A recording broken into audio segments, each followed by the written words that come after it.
श्री राधा रमन लाल की जय। श्री चैतन्य महाप्रभु की जय। श्री राधा रानी की जय। वृंदावन धाम की जय। व्रज रज की जय। यमुना पटरानी की जय। सब महंतन की जय। संतन की जय। वैष्णवन की जय। भक्तन की जय। जय जय श्री राधे श्याम। निताई गौर हरे हरे बोल। विगत कुछ सप्ताहों से हम सभी भक्तजन श्रीमन महाप्रभु के द्वारा 8 श्लोकों में जो गौड़ीय संप्रदाय के दर्शन के रस के सिद्धांत हैं, उनके ऊपर कुछ आलोचना कर रहे हैं।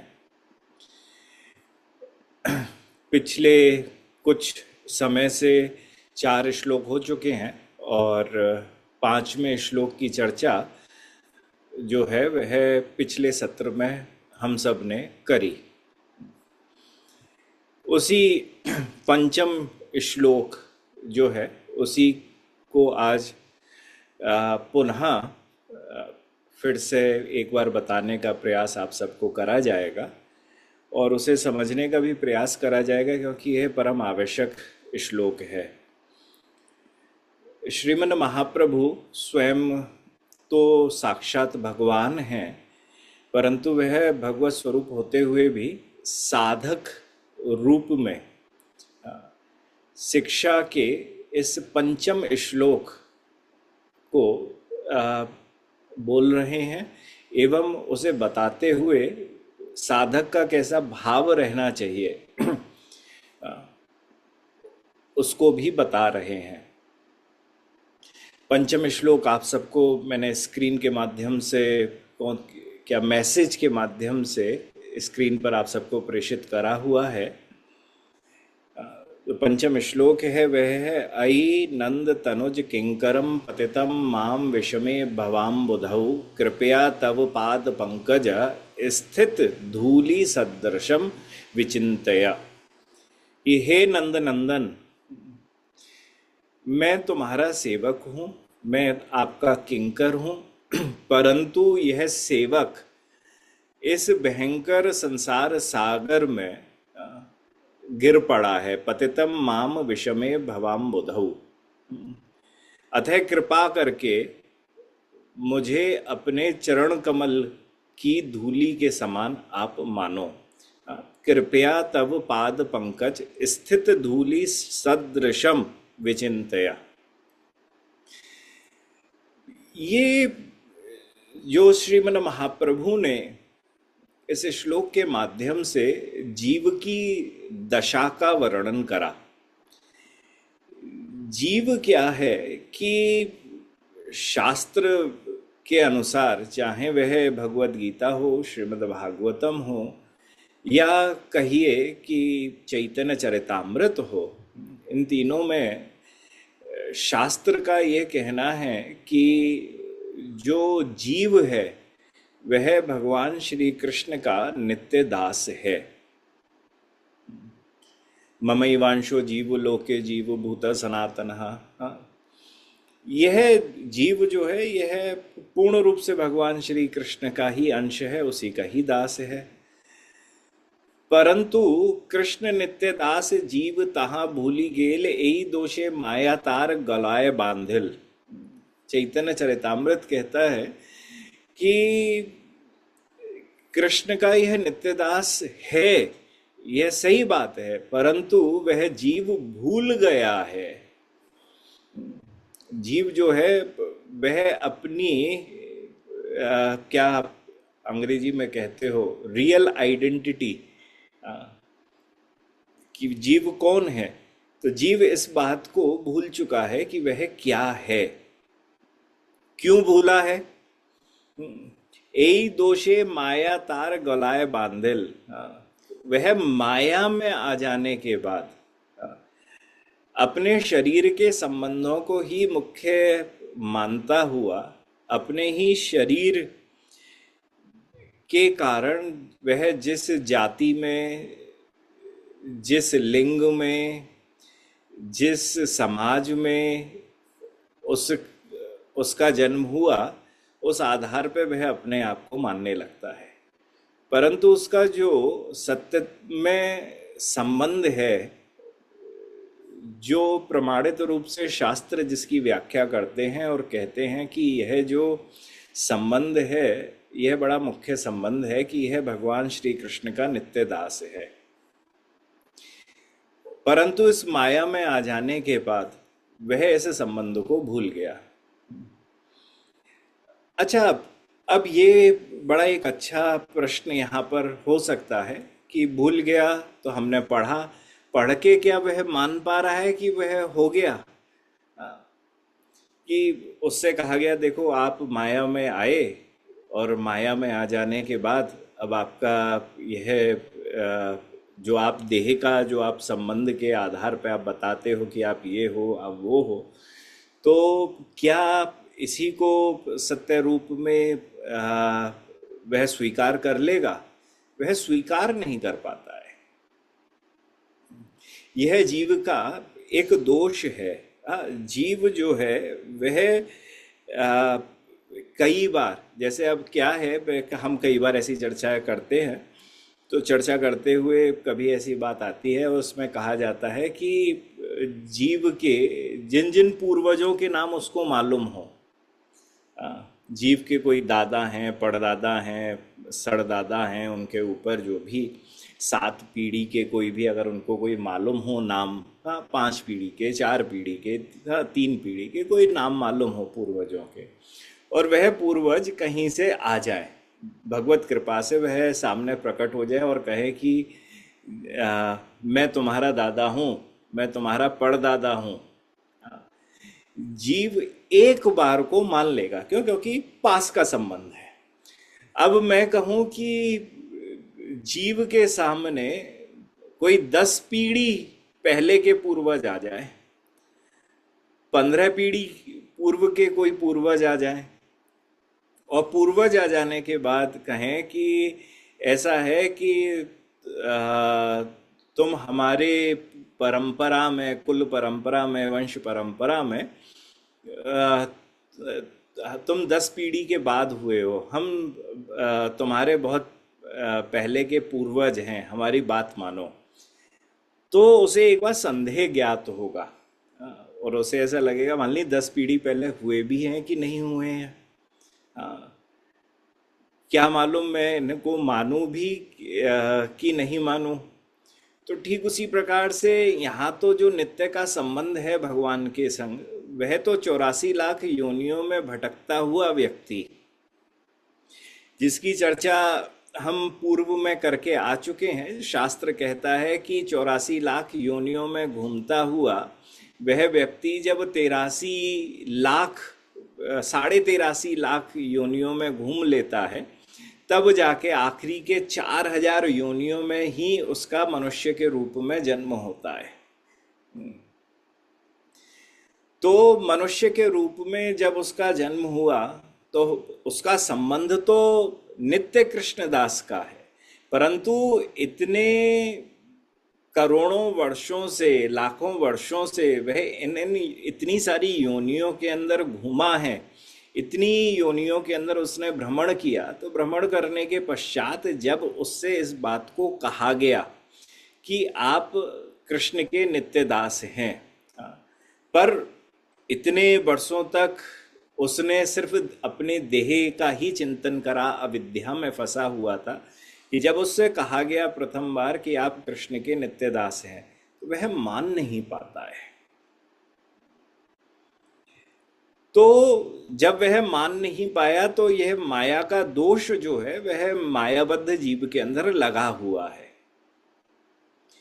और श्रीमद् महाप्रभु इसी की चर्चा करते हुए कह रहे हैं कि पतितम माम विषमे भवाम्बुधौ, मैं आपका सेवक हूँ, अई नंद तनुज किंकरम, मैं आपका किंकर हूँ, आपका सेवक हूँ, परंतु यह सेवक इस संसार सागर में गिर पड़ा है और ऐसा गिरा हुआ है कि मुझे आपके नाम का अभिमान अपने जीवन में रखना चाहिए कि मैं क्या हूँ, मैं कृष्ण का नित्य दास हूँ, परंतु मैं इसको भूलने के कारण नहीं रख पा रहा हूं। और जिस दिन यह अभिमान उसके जीवन के अंदर आ जाता है कि जीवेर स्वभाव कृष्णदास अभिमान देहे आत्मज्ञाने आच्छादित सही ज्ञान, वह जिस दिन उसके अंदर यह जीव के अंदर स्वभाव में आ गया कि वह कृष्ण का नित्य दास है, यह अभिमान जागृत हो गया, वह फिर आत्मज्ञान की तरफ चलना शुरू कर देता है, वह फिर प्रेम की तरफ चलना शुरू कर देता है। पर यह जो सीढ़ी है, प्रथम सीढ़ी जो है, प्रथम सोपान जो है, जहां पर साधक अपनी देह में रहता हुआ देह बुद्धि लगाकर देह से अभिमान करता है और कृष्ण का सेवक है इसको नहीं मान पा रहा है, पर जिस दिन वह दूसरे सोपान भाव भक्ति पर प्रवेश करता है, भाव भक्ति पे प्रवेश करने के बाद उसके अंदर यह अभिमान पुनः वापस आ जाता है। उससे पहले तक यह उसके पास नहीं रहता करता है, उसे प्राप्त करने का प्रयास करता है। तो यह बड़ा जरूरी है कि हमारे पैरों के नीचे की धरती स्थिर दिखाई दे, पर वास्तव में वह चलायमान है, क्योंकि पृथ्वी भी चलायमान है।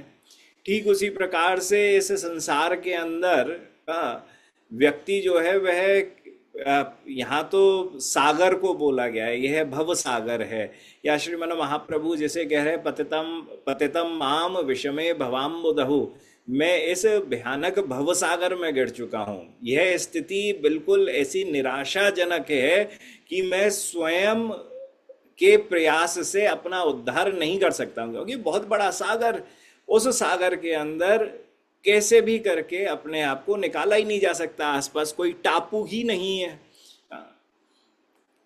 तो मैं कैसे निकलूं भगवान इसमें? तो यह स्थिति जो है ये बड़ी निराशाजनक स्थिति है। इस निराशाजनक स्थिति में क्या करूं क्या करूं क्या करूं? जैसे गजेंद्र हैं, वह पहले देह के संबंध में जितने भी अपने प्रियजन थे सबको याद कर रहे कि आप मेरी रक्षा करें, आइए मेरी रक्षा करो। अपनी पत्नियों की तरफ उनकी तरफ, हथनियों की तरफ उनसे कहते रहे, अपने पुत्रों से कहते रहे, अपने समाज के लोगों से कहते रहे, परंतु किसी ने रक्षा नहीं करी। अंत में उन्होंने भी भगवान को याद किया। ठीक उसी प्रकार से श्री चैतन्य महाप्रभु यहाँ कह रहे हैं कि स्वयं भी मैं कोई प्रयास करूं तो भी मेरे अंदर सामर्थ्य नहीं है कि इस सागर से बाहर निकल जाऊं। दूसरा, मैं किसी और व्यक्ति से कहूं कि तुम मेरा उद्धार कर दो, तो यह स्थिति भी किसी फल को प्रदान नहीं कर सकती है। वह साक्षात भगवान श्री चैतन्य महाप्रभु साधक रूप में श्री नंद नंदन नंद तनुज श्री कृष्ण से ही कृपा की याचना कर रहे हैं। और जो उन्नत साधक होता है वह यही प्रार्थना करता है कि आत्मबल या योग बल नहीं, केवल इस चंचल संसार समुद्र से अगर कोई पार लगा सकता है तो वह भगवत कृपा ही लगा सकती है, और कोई नहीं लगा सकता। और सत्य बता रहे हैं, साधन के अंदर खूब बल है, परंतु वह साधन का बल भी कृपा बल के आगे सबसे ज्यादा न्यून है। साधन की आवश्यकता है, और साधन के संग जो विशेष आवश्यकता है वह कृपा की आवश्यकता है। यह श्री महाप्रभु जब इस श्लोक की चर्चा कर रहे हैं, इस श्लोक की चर्चा में सबसे मुख्य जो चर्चा है वह यह है कि अयि नंद तनुज किंकरम, मैं भगवान श्री कृष्ण का दास हूं, मैं उनका किंकर हूं। ये स्थिति हमारे जीवन के अंदर सिर्फ साधन भक्ति करते हुए कृपा की आकांक्षा लेकर और यह कृपा की याचना करते हुए ही प्राप्त हो सकती है। कई कई वैष्णव आचार्यों ने, गौड़ीय आचार्यों ने इस स्थिति को भाव भक्ति की स्थिति भी कहा है। भाव भक्ति में यह आसक्ति के पास की स्थिति है, जहाँ पर साधक जो है वह अनर्थ निवृत्तियों को पार करता हुआ भाव भक्ति के अंदर पहुंच चुका है। अब वह कृपा मांग रहा है। साधन से उससे अपने को जितना परिष्कृत करना था उसने अपने आप को उतना परिष्कृत कर लिया, पर अब आ, आगे के लिए, आगे के मार्ग को और प्रशस्त करने के लिए, और प्रेममयी सेवा को प्राप्त करने के लिए जो है वह भगवान की कृपा ही मांग रहा है। तो अब प्रश्न यह हो सकता है कि श्री, ये कई बार मैंने ऐसा भगवत जनों के अंदर, जो गौड़ीय संप्रदाय में वैष्णव जन हैं उनके द्वारा मैंने ये कई बार प्रश्नों को देखा, और उनके द्वारा एक प्रश्न जो है वह प्रायः कई बार आया भी है। तो प्रश्न क्या है कि एक संवाद चलता है श्री चैतन्य चरितामृत के अंदर श्रीमन महाप्रभु और श्री सनातन गोस्वामी के बीच में अंत लीला में, कि श्री सनातन गोस्वामी पाद को कौन हो गया था और वह महाप्रभु से अपने को दूर रख रहे थे। पर श्रीमन महाप्रभु जो थे वह बारंबार कह रहे, अरे तुम तो वैष्णव हो, हाँ तुम्हें, तुम्हारे लिए कोई कौन वौन कुछ हुआ नहीं है, मैं तो तुमको आलिंगन दूंगा। हाँ, और श्री सनातन गोस्वामी पाद बार बार मना कर रहे, नहीं प्रभु, हाँ मुझे कौन हो चुका है, यह शरीर का रोग है, मैं आपके आलिंगन का अधिकारी नहीं हूँ। तब कहते हैं श्रीमन महाप्रभु, प्रभु को हे वैष्णव देहे प्रकृत नहीं नय, अप्रकृत देहे भक्तेर चिदानंदमय। कि श्रीमन महाप्रभु कहते हैं वैष्णव देह जो है वह प्राकृत तो कभी होती ही नहीं है,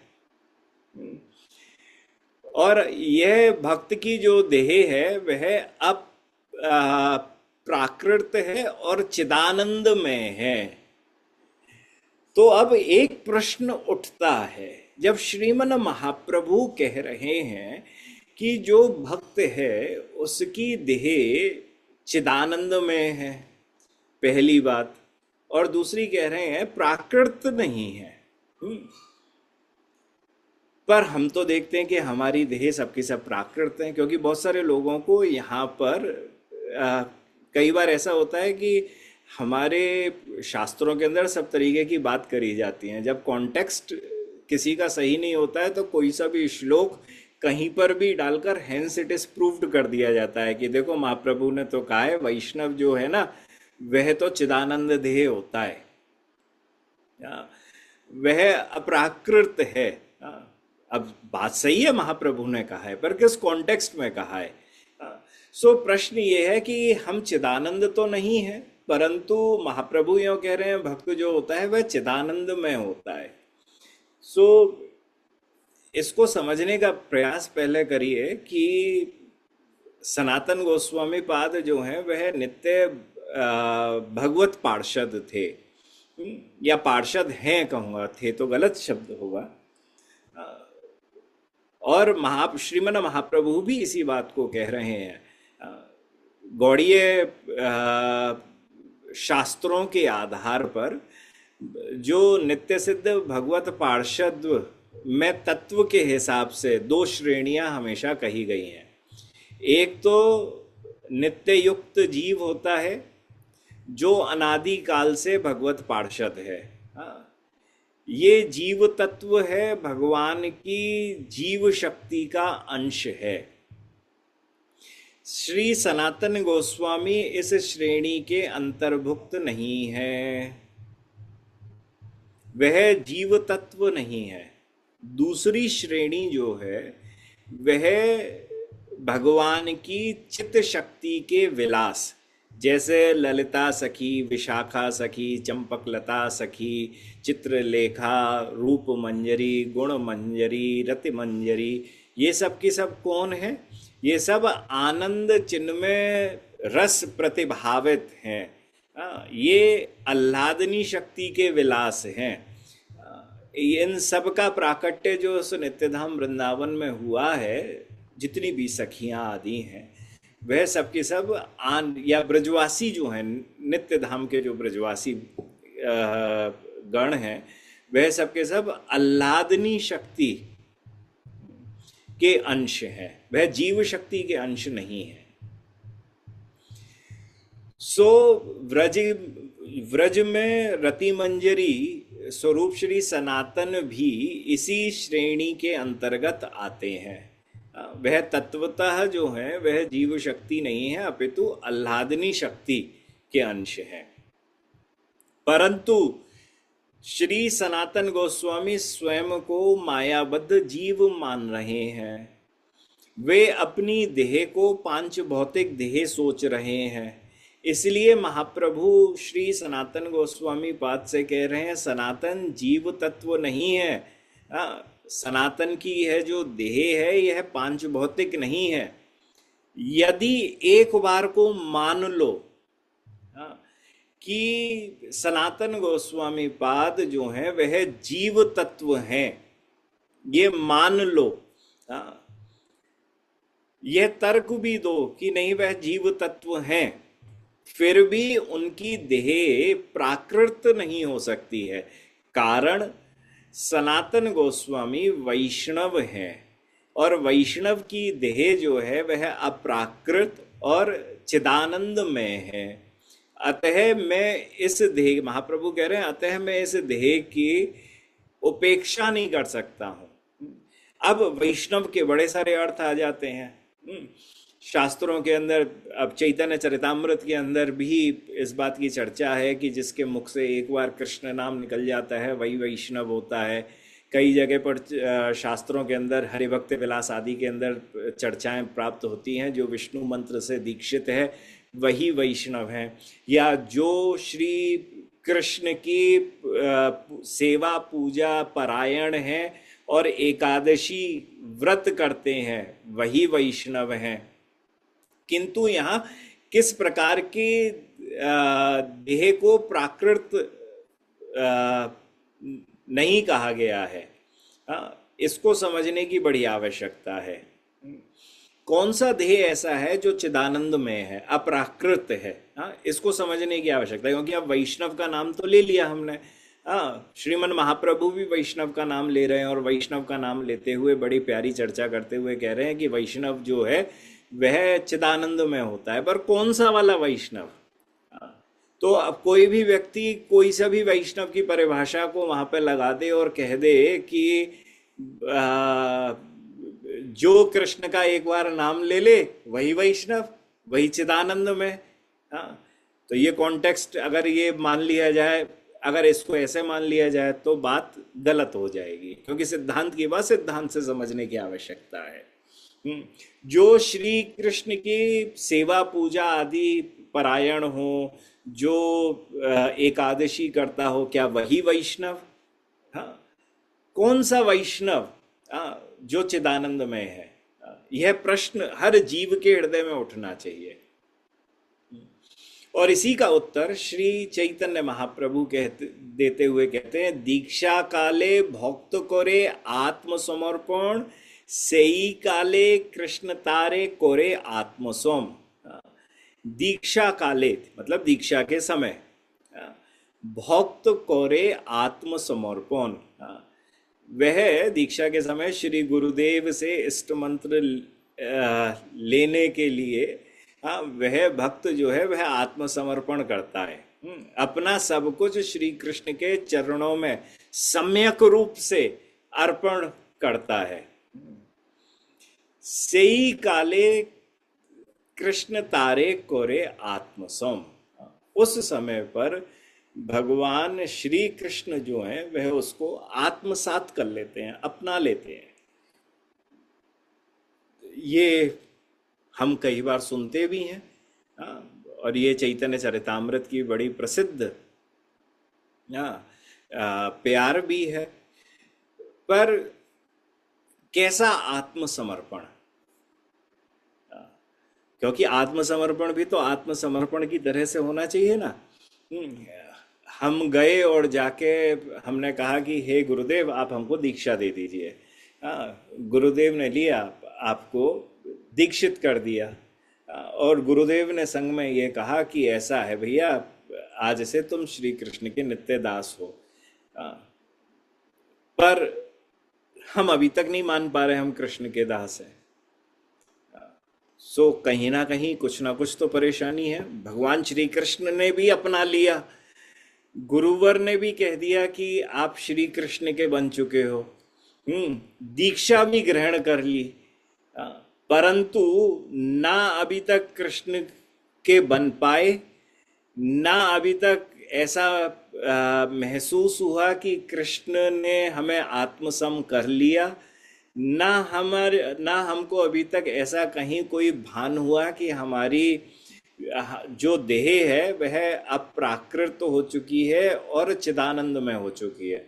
तो अब ये जो तीन मेन बेसिक पॉइंट्स हैं जिसको श्री चैतन्य महाप्रभु बोल रहे हैं कि ये भक्त को होते हैं तीनों, ये तीनों के तीनों हमें अभी तक हुए ही नहीं हैं।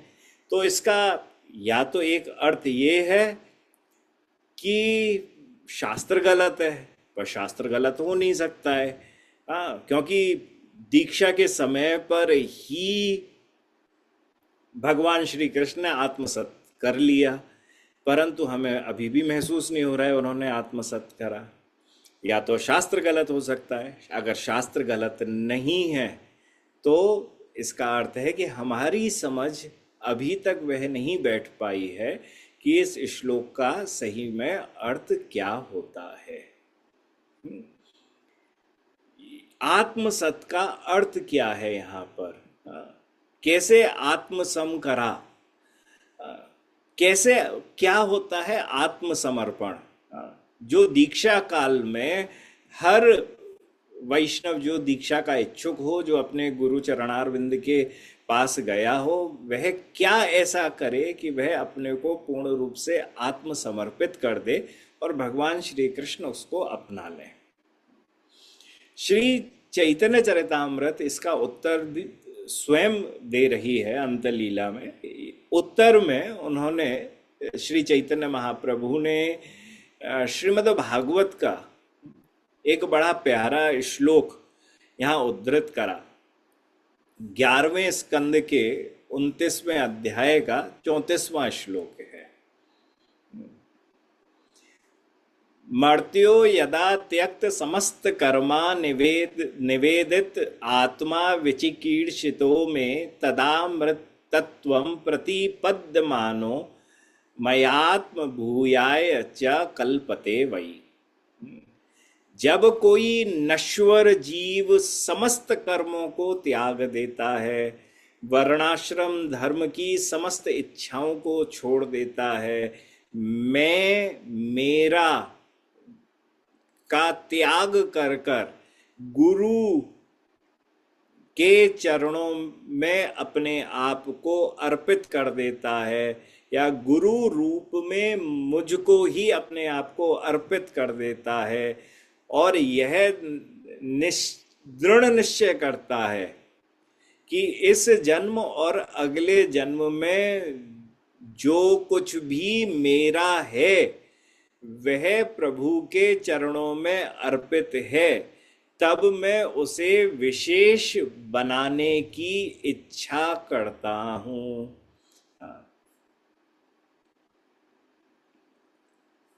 इस श्लोक में तयक्त समस्त कर्मा निवेदितात्मा शब्दों में आत्मसमर्पण का तात्पर्य व्यक्त हुआ है।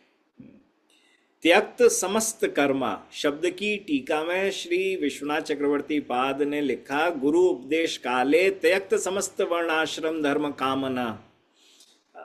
जब किसी जीव को मेरे किसी भक्त की कृपा से यह सौभाग्य प्राप्त होता है कि दीक्षा के समय अपने सभी नित्य नैमित्तिक काम्य कर्मों को वो त्याग दे, कि मैं इनकी पूजा करता हूँ, मैं इनकी उपासना करता हूँ, मैं ये वर्णाश्रम का धर्म करता हूँ, मैं ये वाले नैमित्तिक धर्मों को करता हूँ, हाँ मैं इन पूजा पाठों को करता हूँ, इन सबको वह त्याग दे, पूर्ण रूप से त्याग दे। हाँ, और मैं तथा मेरा की भावना को वाणी से, तन से, मन से, हाँ, श्री गुरु चरण जो मेरा ही स्वरूप है, मतलब भगवान श्री कृष्ण का ही स्वरूप है, उससे मंत्र दीक्षा प्राप्त करते हुए अपने को पूर्ण रूप से अर्पित कर देता है। जो मैं मेरा का तन मन धन से पूर्ण रूप से गुरु चरणों पे अर्पित हो जाता है, दीक्षा मंत्र दीक्षा प्राप्त करते हुए, तभी वह नश्वर मनुष्य मेरे लिए कर्म करने की इच्छा करने लगता है। और यही भक्ति योग है, जो अष्टांग योग ज्ञान योग से बिल्कुल विलग है, बिल्कुल अलग है। और निवेदित आत्मा शब्द की टीका के अंदर विश्वनाथ चक्रवर्ती पाठ ठाकुर एक श्लोक का वर्णन करते हैं पद्म पुराण का, योहम ममास्ति यत किंचित दीह लोके परत्र च तत्सर्वम भवतो नाथ चरणेषु समर्पितम। हे नाथ, इस लोक और परलोक में मेरा जो कुछ भी है, मैं और मेरा जो कुछ भी है, जितना पुण्य आज तक कमाया, जितना पाप मैंने आज तक कमाया, सब जो भी उपाधियां मैंने आज तक जीवन के अंदर प्राप्त करी है, वह सब मैं आपके चरणों में अर्पित करता हूं। जो व्यक्ति ऐसा कहकर और कहने के बाद ऐसा सोचकर और तीसरा इसी भाव से और इसी के अनुरूप कार्य करता है, उसको आत्मसमर्पणकारी कहते हैं।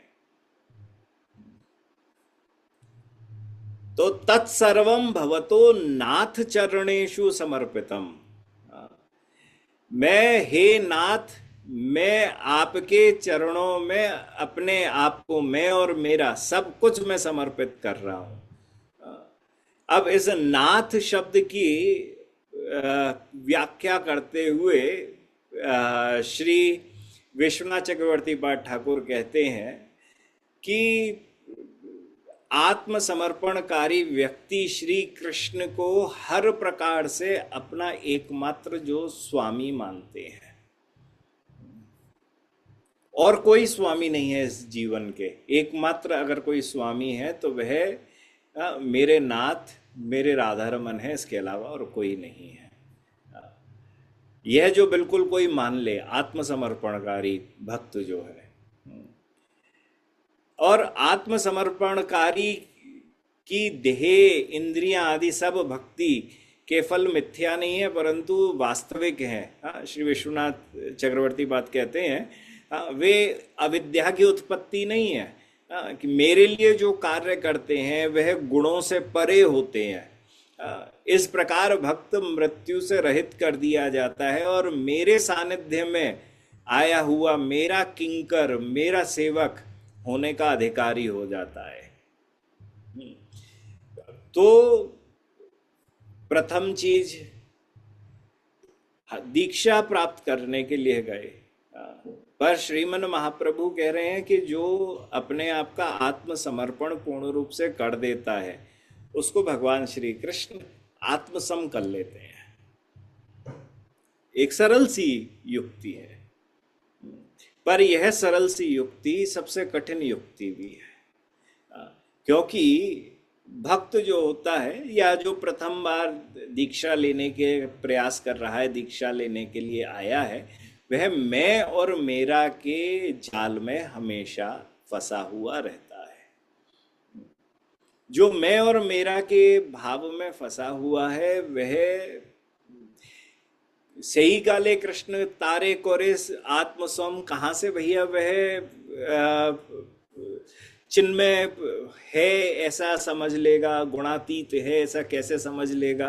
हाँ, और समझ भी जाए मैं तो कहूँ, पर वह विश्वास नहीं कर सकता है, मान नहीं सकता। अनुभव का विषय है, अनुभव ही नहीं कर सकता है कि कृष्ण उसको आत्मसम कर रहे हैं।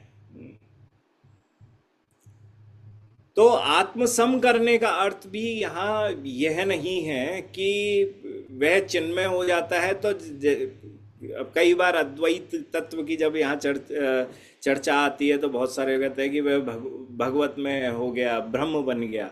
यहाँ नहीं, कृष्ण में कोई भी नहीं बन सकता है।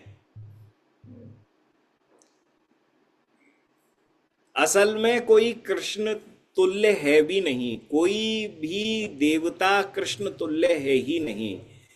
श्री कृष्ण ही सजातीय भेद शून्य अद्वय ज्ञान तत्व हैं। एकमात्र विशुद्ध भगवान अगर कोई है श्रीमद् भागवत के आधार पे तो वह श्री कृष्ण ही हैं।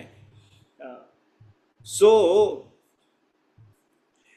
जब चर्चा करते हुए श्रीमन महाप्रभु इस श्लोक की चर्चा कर रहे हैं, तो इस श्लोक की चर्चा में जीव गोस्वामी पाद तो साफ तौर पर कहते हैं कि वह व्यक्ति जो आत्मसम, हाँ, आत्मसमर्पणकारी हो जाए, वह आत्मसमर्पणकारी ही आगे चलकर मेरी सेवा के योग्य होता है। जब तक वह समर्पणकारी नहीं है तो वह मेरी सेवा के योग्य अभी तक नहीं बना है।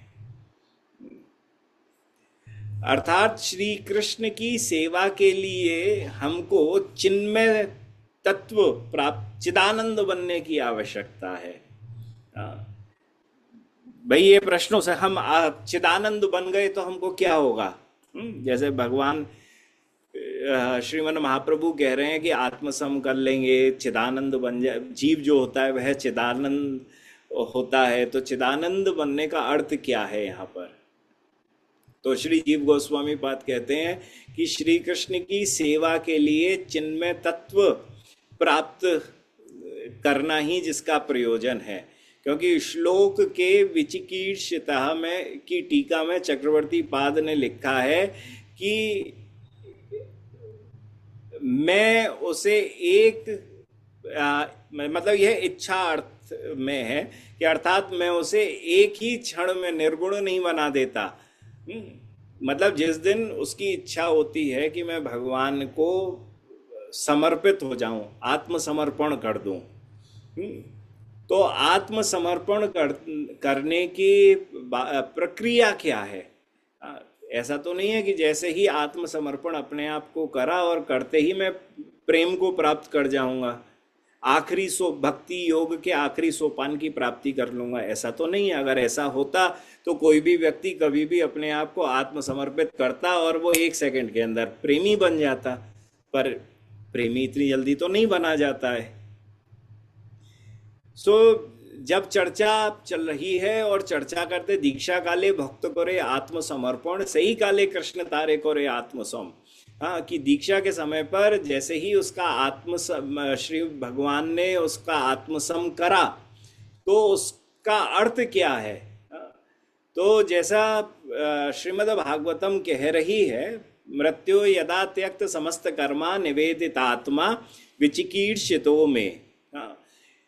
तो यहाँ विचिकीर्षितो में, तो विचिकीर्षितः का अर्थ चक्रवर्ती पाद करते हुए कह रहे हैं कि मैं उसे एक दिन के अंदर ही प्रेमी नहीं बना देता हूँ। मतलब वो आया और मैंने उसका आत्मसम किया, उसने अपना आत्मसमर्पण कर दिया और करने के बाद ऐसा हो कि वह मेरा निर्गुणी प्रेमी बन जाए, तो ऐसा नहीं है, बल्कि निर्गुण बनाने की प्रक्रिया प्रारंभ करता हूँ। भक्ति के अभ्यास द्वारा वह निष्ठा, रुचि, आसक्ति से होता हुआ रति तक पहुंचता है और तब वह पूर्ण प्रेम की प्राप्ति करता है, निर्गुण बनता है। तब उसके लिए मिथ्या वस्तुओं से कोई संबंध नहीं रह जाता। अर्थात आत्म समर्पणकारी केवल गुणातीत्व या चिन्मयत्व में श्री कृष्ण के साथ समता प्राप्त कर सकते हैं, ना कि हर विषय में कर सकते हैं। दीक्षा के समय भक्त चिन्मयत्व को प्राप्त करते हैं, उसी समय श्री कृष्ण उनको अपराकृत बनाते हैं। किंतु मृत्यो यदा, श्लोक की अर्थ से हमको यह ज्ञात होता है कि दीक्षा लेते समय भक्त संपूर्ण चिन्मयत्व प्राप्त नहीं करता है। उस समय चिन्मयत्व का प्रारंभ मात्र होता है। दीक्षा के समय पर हम चिन्मय बने नहीं हैं। दीक्षा के समय पर हमारे अंदर चिन्मयत्व का प्रारंभ होना शुरू हुआ है, उसका बीज कहीं फूटा है। हम उस प्रक्रिया में आगे बढ़ चुके हैं। उस समय चिन्मयत्व का प्रारंभ मात्र है ये। और बाद में जब भक्त साधन भक्ति करते करते रति के स्तर पर पहुंचता है, तब उसको यह चिन्मयत्व जो है वह प्राप्त हो जाता है। ये चक्रवर्ती पाद अपनी टीका के अंदर सारार्थ दर्शनी के अंदर यह बताते हैं। तो प्रश्न हो सकता है कि दीक्षा के समय आत्मसमर्पण करने के बाद यदि चिन्मयत्व का केवल प्रारंभ होता है एवं रति स्तर तक पहुंचने के पहले सम्यक चिन्मयत्व हमको नहीं मिलता है, तो फिर ऐसा क्यों कहा है कि उसी समय श्री कृष्ण उन भक्तों को आत्मसम चिन्मय बना लेते हैं जो दीक्षा के लिए आत्मसमर्पण करते हैं? तो उत्तर यह है कि जो श्री कृष्ण के चरणों में आत्मसमर्पण करते हैं उनका चिन्मय होना निश्चित है। यहाँ पर यह सूचित करा गया है। यही सूचित करने हेतु कहा गया है, सेई काले कृष्ण तारे कोरे आत्मसम, कि किसको भगवान चिन्मयत्व देंगे, भगवान किसको अपनी सेवा देंगे, भगवान किसको अपने उस वृंदावन में नित्य धाम में किसको बुला सकते हैं, किसको अपना बना सकते हैं। वह उनको बना सकते हैं जो दीक्षा प्राप्त करेंगे। जो दीक्षा प्राप्त करेंगे, आत्मसमर्पण करेंगे, मैं और मेरा इस लोक और परलोक में जो कुछ भी है वह आपके चरणों पर अर्पित करता हूं। आप ही मेरे एकमात्र स्वामी हो, आप ही मेरे एकमात्र नाथ हो। यह पूर्ण विश्वास के संग जो आगे बढ़ेंगे, दीक्षा काल में चिन्मयत्व जो है वह आंशिक रूप से उनके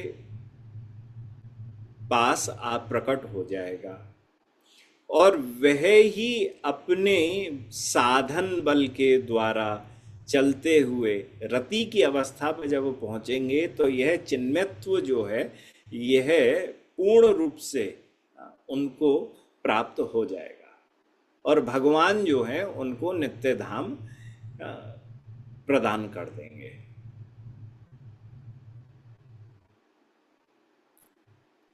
थोड़ा सा आज का कठिन वाला है, परंतु यह शिक्षा सरल भी है, कठिन भी है, परंतु यह समझने की आवश्यकता है। क्योंकि श्री चैतन्य महाप्रभु इस अंत लीला के अंदर कहते हैं, सेई देहे कोरे तार तार चिदानंदमय अपराकृत देहे तहाँ चरण भजय।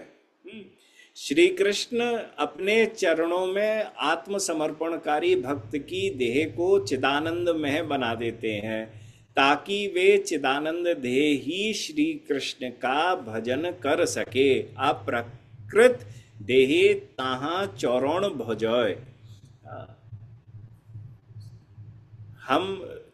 हमें चिदानंद तत्व को क्यों प्राप्त करना है? भगवान की सेवा के लिए। जब श्री कृष्ण आत्मसमर्पणकारी भक्त की देह को चिन्मय बना देते हैं, तब उस अप्राकृत देह से भक्त श्री कृष्ण का भजन करते हैं। प्राकृत देह से अप्राकृत श्री कृष्ण का भजन नहीं हो सकता है। अप्राकृत वस्तु प्राकृत इंद्रियों की दृष्टिगोचर नहीं होती है। भगवान श्री कृष्ण कौन है? अप्राकृत हैं। अप्राकृत जो है वह कभी भी प्राकृत नेत्रों से उनके दर्शन नहीं हो सकते हैं। अप्राकृत नेत्रों से ही दर्शन होते हैं। गीता जी के अंदर जिसकी कई बार चर्चा है कि दिव्य चक्षु जो थे वह भगवान श्री कृष्ण ने अर्जुन को प्रदान किए। भगवान श्री कृष्ण तो वहीं खड़े हुए थे, उन्हीं के सामने खड़े हुए थे।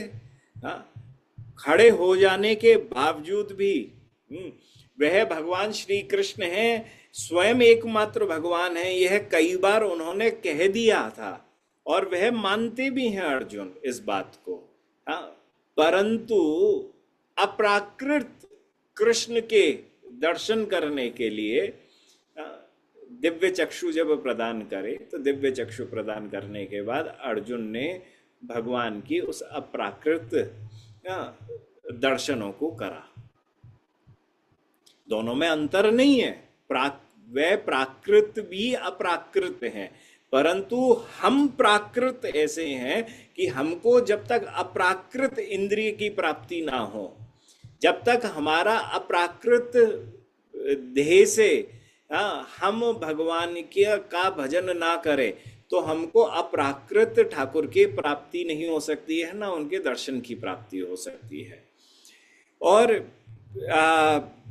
हमारे यहाँ कई बार जब चर्चा वृंदावनीय उपासनाओं की आती है, तो वृंदावनीय उपासनाओं के अंदर हमेशा इस बात को कहा भी रखा है, जैसा श्री रूप गोस्वामी पाद वह सूत्र उपासना वैष्णव पूजा विधि के अंदर कहते हैं।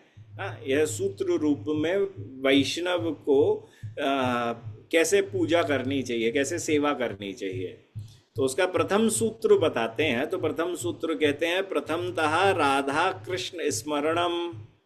सबसे पहले जो सेवा करना चाहे, श्री रूप गोस्वामी पाद कहते हैं, वह श्री राधा कृष्ण का स्मरण करे कि श्री राधा कृष्ण कौन हैं, कहाँ हैं। ध्यान करे, रूप का ध्यान करे, धाम का ध्यान करे, स्थान का, जो लीला में प्रवेश करना है उसका ध्यान करे, जहाँ सेवा पधरानी है उसका ध्यान करे। तो श्री राधा कृष्ण का पहले वह ध्यान करे, स्मरण करे। स्मरण करने के बाद आसनोपरि उपविषया सिद्ध देहम भावयेत। उसके बाद क्या करे, वह आसन पर बैठ जाए, और आसन पर बैठने के बाद वह अब अपनी सिद्ध देह का ध्यान करता हुआ अब वह सेवा में प्रवेश करे। सिद्ध देह का अर्थ क्या है? अप्राकृत देह। कौन सी देह? जिस देह के द्वारा भजन करना है, जिस देह के द्वारा सेवा करनी है, जिस देह के द्वारा हमको सेवा करनी है। अब वह सेवा प्राकृत देह से तो हो नहीं सकती, क्योंकि जो भगवान श्री कृष्ण का नित्य धाम है वहां पर यह देह तो जा नहीं सकती है, क्योंकि वहां की सब देह जो है वह सच्चिदानंद रूप में है। वह सब की सब आह्लादनी शक्ति या जीव तत्व के रूप में भी अगर कोई वहां पहुंच रहा है, जो तटस्थ शक्ति है, तटस्थ शक्ति के रूप में जो जीव वहां पे पहुंचा है, वह वहां पे पहुंच गया, अच्छी चीज है। परंतु जाएगा तो वह गोपी के रूप में ना, वो कोई चंदन गोस्वामी थोड़ी जा रहा है। उस चंदन गोस्वामी की देह तो यहीं जल जाएगी, यहाँ के पानी घाट पर, यहाँ के शमशान पर जल जाएगी। ये देह थोड़ी जाएगी वहां, कौन सी जाएगी वहां? चिदानंद देह जाएगी। वह चिदानंद देह कैसे आएगी? हाँ, चिदानंद देह आएगी जब वह भाव को ध्यान करे। हाँ, भजन करते हुए, सेवा करते हुए भाव को धारण करे। हाँ, राधा कृष्ण का स्मरण करे, भाव को धारण करे। भाव की बात कर रहे हैं हम, ये नहीं कह रहे हैं गोपी बनना है। हाँ, कई बार ये बहुत सारे लोग गलती करते हैं इस बात की। हाँ, हमें गोपी का भाव एडॉप्ट कर रहे हैं। गोपी को एडॉप्ट नहीं कर रहे हैं कि पूरी हम स्वयं गोपी बन गए, हमने यो माथे पे ये लगा लिया, वो कर लिया, पूरा ऐसा श्रृंगार कर लिया। ये गलत है।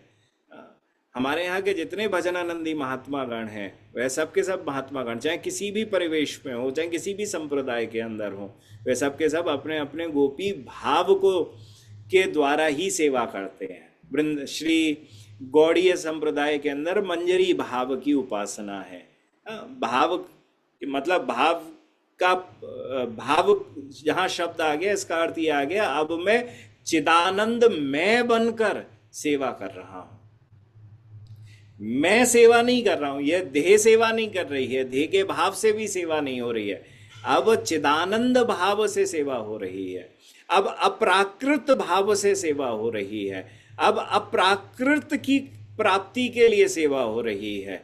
हाँ, दोनों में बहुत बड़ा जमीन आसमान का अंतर है। और जिस दिन यह अंतर हमारी समझ में आ गया, क्योंकि करते क्या है, सबसे बड़ी गलती क्या करते हैं, सबको सेवा करनी है। हाँ, और मैं हमेशा कहता हूं सेवा से कठिन कोई वस्तु नहीं है।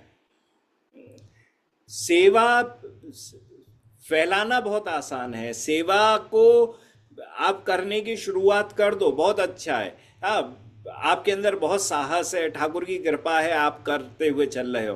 परंतु सेवा को संभालना सबसे ज्यादा कठिन है। और ये मैं किसी शास्त्र के आधार पे आपको नहीं बता रहा हूं, ये अनुभव के आधार पे मैं आपको बता रहा हूं। हमारे यहाँ ऐसे वैष्णव भी हैं जो पूरा समय सेवा में अर्पित हैं, और कई ऐसे भी हैं कि उन्हें आधे घंटे की सेवा बता दो तो उनसे सेवा भी नहीं होगी आधे घंटे की।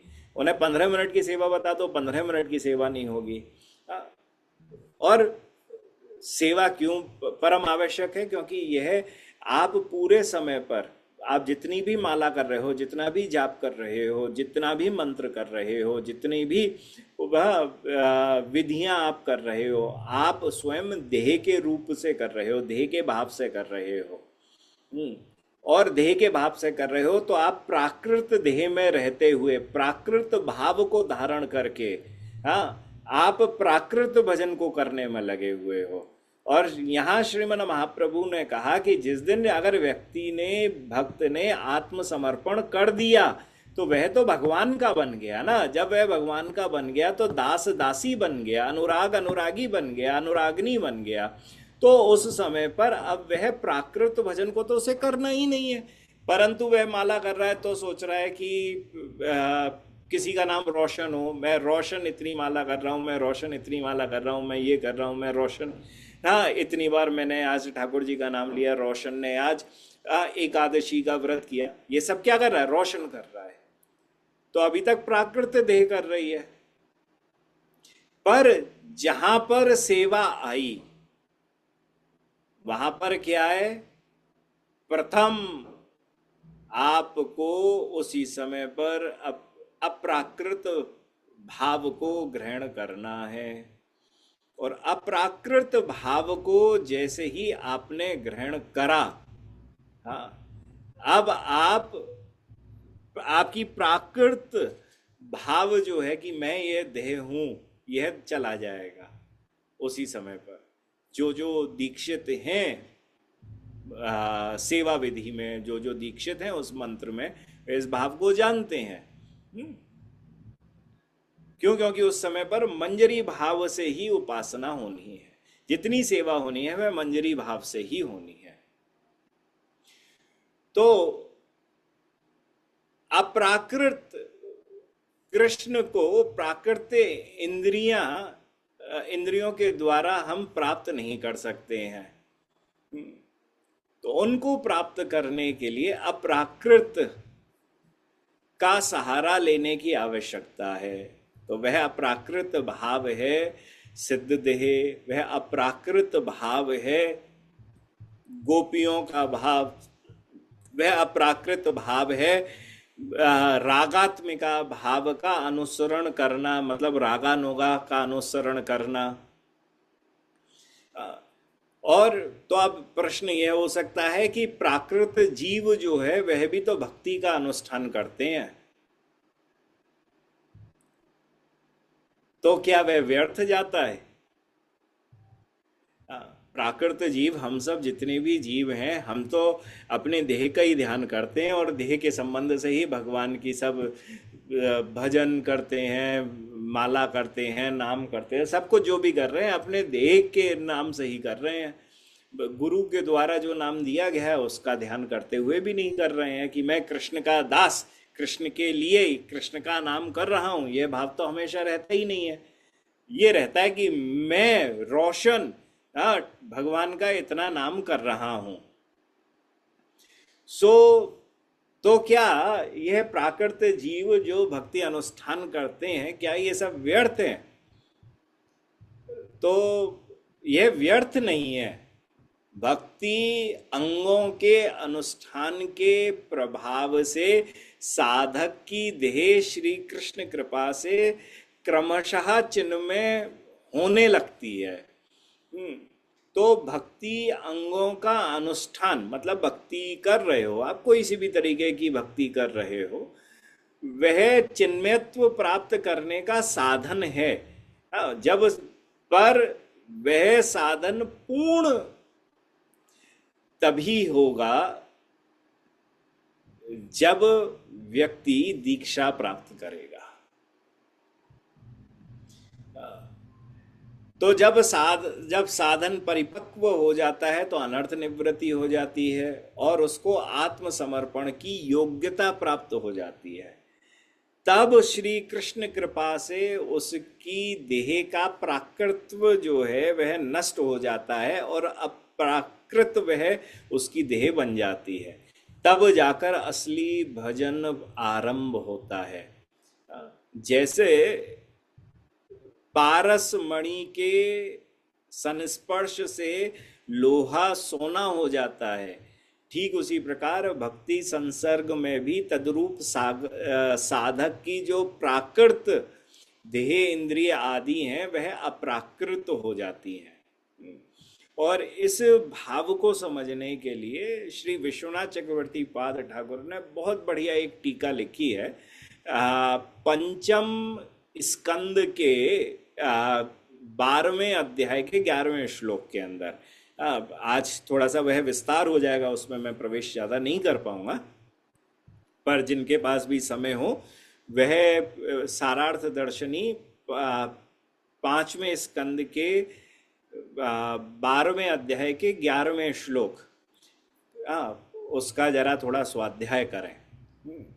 तो उसके अंदर तो श्री चक्रवर्ती पाद ठाकुर बड़े प्रेम से कहते हैं कि केवल साधक का देह ही नहीं अपितु अन्न जल पत्र पुष्प आदि जो भी भगवत सेवा के प्राकृत उपकरण भी भक्ति अंगों के साथ जोड़ने से वह अप्राकृत हो जाते हैं। कैसे? ये स्वयं के एक अनुभव के एक छोटे से विषय को मैं आपको साझा करता हूँ। पुष्प जो होता है प्रायः मुरझा जाता है कुछ ही घंटों के अंदर, परंतु आज से कुछ 2005 के आसपास की बात होगी, हम सेवा में थे और कोई एक साधु आए और साधु ने एक पुष्प लेके आए थे और वह पुष्प उन्होंने दिया और कहा कि महाराज जी, ठाकुर जी को ये लेके आया हूँ, आप इसे अर्पित कर दो। 2005 तो हम सेवा में थे, तो सेवा में हमने ठाकुर जी को वह एक बार तो इच्छा भई कि मत करो, क्या भैया कोई कीड़ा बीड़ा ना हो, कुछ ना हो, तो जरा थोड़ा सा जांच परख के ऐसे ठाकुर जी को अर्पित करा जाता है। तो पर वो बिल्कुल सही था, बड़ी विशेष उसमें से महक थी। और आप विश्वास करिए कि मैंने वह पुष्प ठाकुर जी के चरणों पे वह अर्पित करा, और अर्पित करने के बाद ठाकुर जी की दोपहर की शयन आदि सब कुछ कराया। संध्या के समय आया तो उसकी एक पंखुड़ी भी मुरझाई हुई नहीं थी। हमने कहा ठीक है, कोई बात नहीं। रात्रि को देखा तो भी नहीं मुरझाई थी। हमें बड़ा विशेष सा लगा कि ये क्या है, अभी तक पुष्प मुरझाया क्यों नहीं है, एक पत्ती भी नहीं मुरझाई है। आप विश्वास करिएगा, मैं उसके बाद 10 दिन तक सेवा के अंदर रहा। 10 दिन तक मैं उस पुष्प को मैंने ठाकुर जी के चरणों में, एक दिन वहाँ जब तक शयन नहीं हुई थी रात्रि को, तब तक वहाँ रखा। उसके बाद फिर वहाँ से हटा के बड़ा संभाल के रखा। बड़ा मुझे विचित्र सा लग रहा था, बड़ी विशेष प्रकार की उसमें से सुगंधी आ रही थी। 10 दिन तक मैं वहाँ श्री ठाकुर जी की सेवा में था। 10 दिन तक उसकी एक पंखुड़ी भी मुरझाई नहीं थी।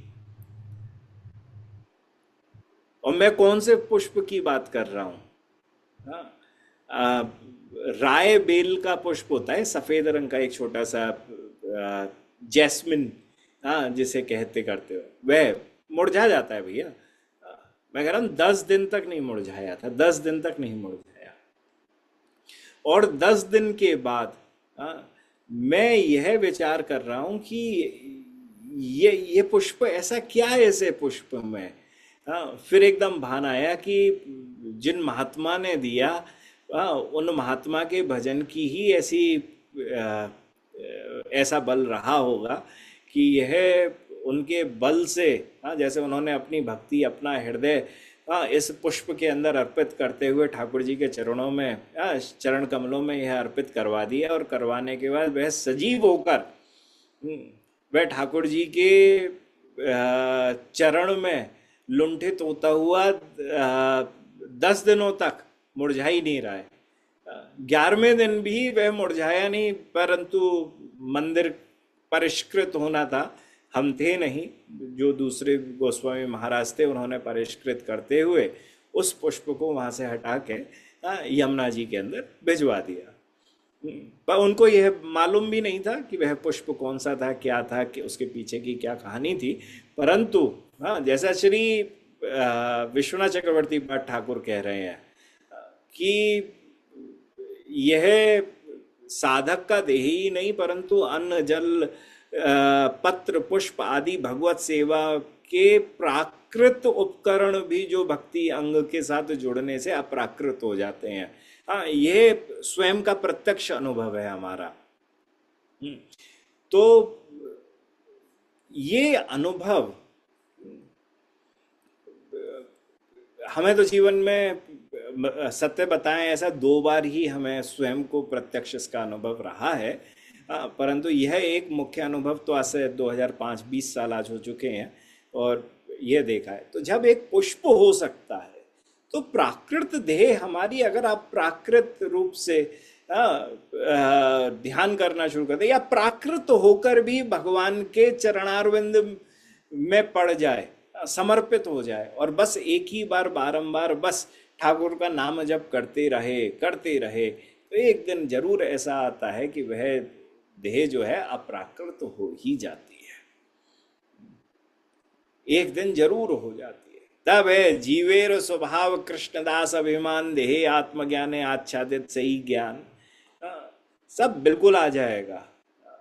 और इसको और प्राप्त करना हो तो श्रवण और कीर्तन के प्रभाव से साधक के सिद्ध देह का अनुभव और उसका पूर्ण प्रकाश प्रकट हो जाता है। और यही बात 11वें स्कंद के 14वें अध्याय के 26वें श्लोक के अंदर भी कही गई है कि यथा यथात्मा परिमृज्यते सव मत पुण्य गाथा श्रवण अभिधान ही, तथा तथा पश्यति वस्तु सूक्ष्मम चक्षुर यथई वांजन संप्रयुक्तम। जिस सीमा तक आत्मा श्रवण और कीर्तन के द्वारा शुद्ध होती है, उस सीमा तक व्यक्ति मेरे वास्तविक स्वरूप और गुणों का दर्शन कर सकता है। तथा उनके मधुर रस का अनुभव करता है। जैसे औषधि से आँखों पर लगाया गया अंजन सूक्ष्म से सूक्ष्म वस्तु का दर्शन कराने में समर्थ होता है, ठीक उसी प्रकार से श्रवण और कीर्तन जो है वह अंजन की तरह से हैं। आपको सूक्ष्म से सूक्ष्म दर्शन करा दे और आपकी जो देह है उसको चिदानंद में बना दे।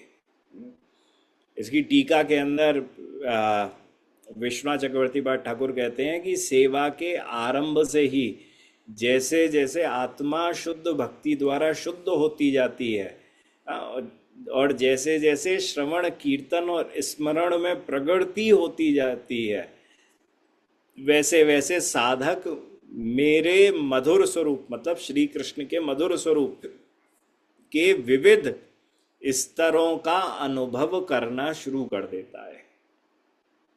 श्रवण और कीर्तन के अनुपात में वह मेरे रूप और लीलाओं की वास्तविकता और वास्तविक सत्ता का दर्शन करना शुरू कर देता है, और उनकी सूक्ष्म माधुर्यता, भगवान का जो माधुर्य है, लीला माधुर्य, वेणु माधुर्य, रूप माधुर्य आदि का वह अनुभव करना शुरू कर देता है। जैसे अंधा रहने से एक आँख होना श्रेष्ठ है, एक आँख होने से दो आँख होना और ज़्यादा श्रेष्ठ है, उससे भी ज़्यादा श्रेष्ठ है जो औषधि लगाकर अपने नेत्र ज्योतियों को और तेज कर ले, और तेज करने के बाद सूक्ष्म से सूक्ष्म वस्तुओं को भी देख ले। तो जैसे औषधि से उपचारित नेत्र धीरे धीरे स्पष्ट देखने लगते हैं, वैसे ही श्रवण और कीर्तन से पवित्र हुआ जीव श्री भगवान की महिमा का चिंतन करते हुए, स्मरण करते हुए क्रमशः सत्य स्वरूप भगवान श्री कृष्ण अप्राकृत चिदानंदमय स्वरूप, उन सच्चिदानंद स्वरूप का स्पष्ट दर्शन करना शुरू कर देता है। श्री विश्वनाथ चक्रवर्ती पाठ ठाकुर राग वर्तम चंद्रिका में भी इस बात के लिए कहते हैं कि जब ब्रज भक्ति के प्रति पवित्र लोभ साधक के हृदय में उत्पन्न होता है, तब उसका मार्ग बाह्य रूप से श्री गुरु और आंतरिक रूप से हृदय में स्थित परमात्मा द्वारा प्रकाशित होता है। और तो यह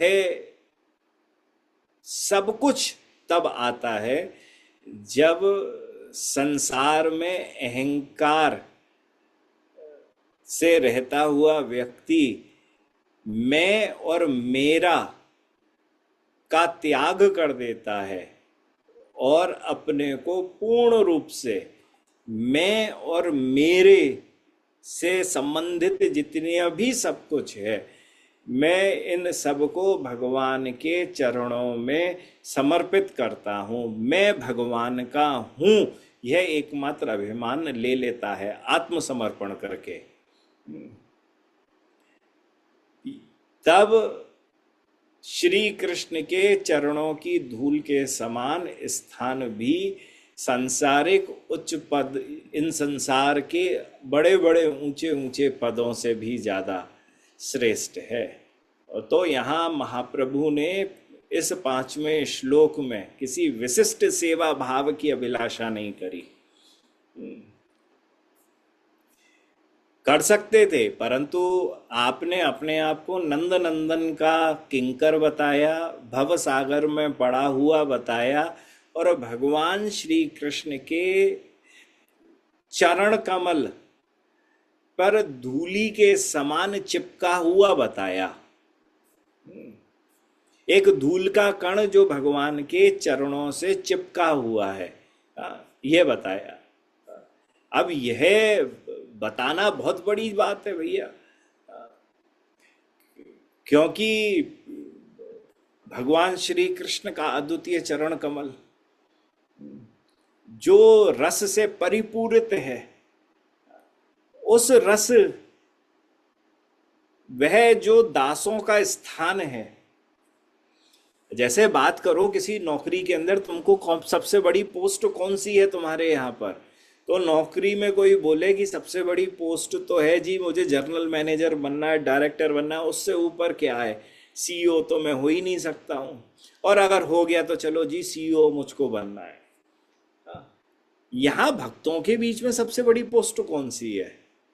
श्रीमन महाप्रभु कह रहे हैं कि अरे पोस्टों को तो छोड़ो, जो यहाँ उन भगवान श्री कृष्ण जो सच्चिदानंद स्वरूप हैं, जो वृंदावन की गौचारण करने के लिए जो एक स्थान से दूसरे स्थान जा रहे हैं, जो चल रहे हैं, उनकी सिर्फ मैं एक पद धूलि का कण हूं, जो उनके चरणों में लगा हुआ हूं। क्या श्रेष्ठतम भाव है, क्या श्रेष्ठतम भाव है। महाप्रभु ने सेवा भाव की अभिलाषा को यहाँ प्रकट नहीं कराया कि भगवान मुझे ये सेवा चाहिए, मुझको वह सेवा चाहिए। अपने आंतरिक भजन को बिल्कुल गुप्त रख रहे हैं। जैसे श्री नरोत्तम दास ठाकुर कहते हैं, गुपते साधिवे सिद्धि साधन अवधा भक्ति प्रार्थना कौरिवे दैन्य सदा, कोरी कोरी हरि संकीर्तन सदाई आनंद मन कृष्ण बिना आर सब बाधा। तो गुप्ते साधवे सिद्धि, गुप्त रूप से सिद्धि को साधा जा सकता है। साधन करना है तो नवधा भक्ति, प्रार्थना कौरिबो दैन्य सदा, हमेशा ध्यान रखे।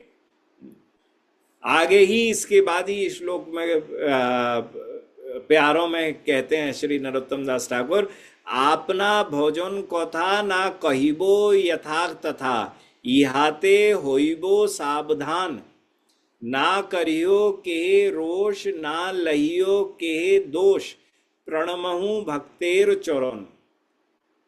ये ध्यान करो, आपना भोजन कथा ना कहिबो यथा तथा। तो ना तुम कितनी माला करते हो, तुम कितने नाम करते हो, तुम कौन से भगवान को पूजते हो, तुम क्या, किसी को कुछ बोलना ही नहीं है। ये तो गुप्त है। यह मेरा, मेरे गुरु का और भगवान का विषय है।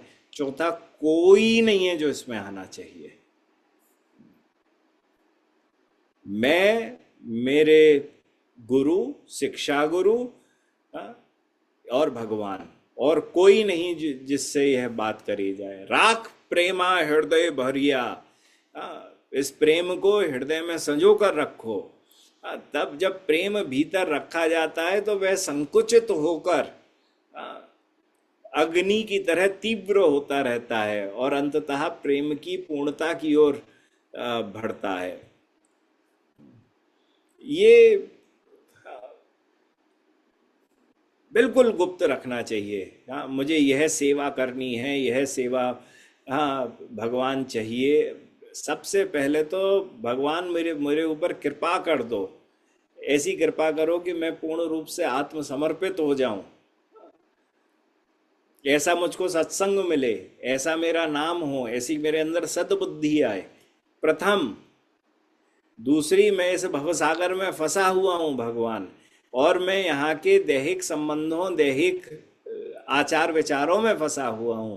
मैं पूर्ण रूप से आत्मसमर्पित नहीं हो पाया हूं, मैं अपने आप को आत्मसमर्पित करूं, इतनी मुझ पर कृपा करो। मैं आत्मसमर्पित हूं, मैं आत्मसमर्पित हो रहा हूं, तो मैं हमेशा ध्यान रखूं, अई नंद तनुज किंकरम। श्रीमन महाप्रभु ने सत्य यहां पे कहा है कि नंद तनुज किंकरम। मैं ना इस देवता का, ना उस देवता का, ना इस देवी का, मैं किसी का नहीं, मैं कृष्ण का दास हूं, किंकर हूं। महाप्रभु स्वयं किंकर के रूप में अपने आप को पहचान रहे हैं। किंकर मतलब किम करोमि, हे प्रभु मैं आपके लिए क्या करूं, किम करोमि किम करोमि किम करोमि, भगवान बताओ मैं आपके लिए क्या करूं। यह साधक अपनी पहचान किसी उपाधि, आश्रम, वर्ण, विद्या से नहीं करता, केवल एक वाक्य में पूरी आत्मचर्या समा जाती है।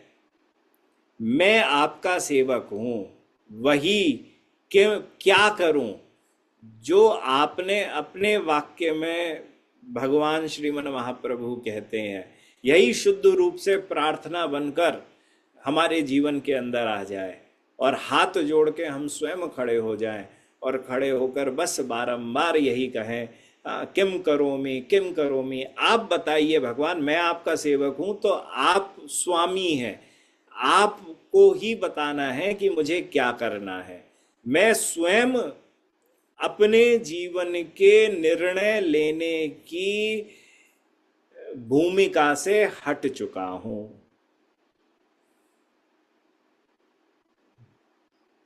मैं अगर अपने आप को दास कहूं, देखो महाप्रभु ने यहां किंकर कहा है। अगर मैं अपने आप को दास कहूं तो दास का तो यह है कि ये किसी ना किसी एक सेवा के लिए, एक कार्य के लिए नियुक्त है। भगवान श्री महाप्रभु अपने आप को यहाँ किंकर कह रहे हैं और यह साधक को शिक्षा दे रहे हैं कि वह अपने जीवन के अंदर एक चीज का प्रण कर ले, वह अपने आप को सेवक ना मान के किंकर मान ले। किंकर मानने से क्या होगा? किंकर जो है ना, किम करोमि, भगवान मुझे ये बताओ मैं क्या करूं, मैं क्या करूं, मैं हर चीज करने के लिए तैयार हूं आपके लिए। अब मेरे जीवन के अंदर मैं नहीं सोच रहा कि मेरा जीवन कैसा चलेगा, यह तो अब आपका काम है। आप मुझको बताओ कि मैं क्या करूं।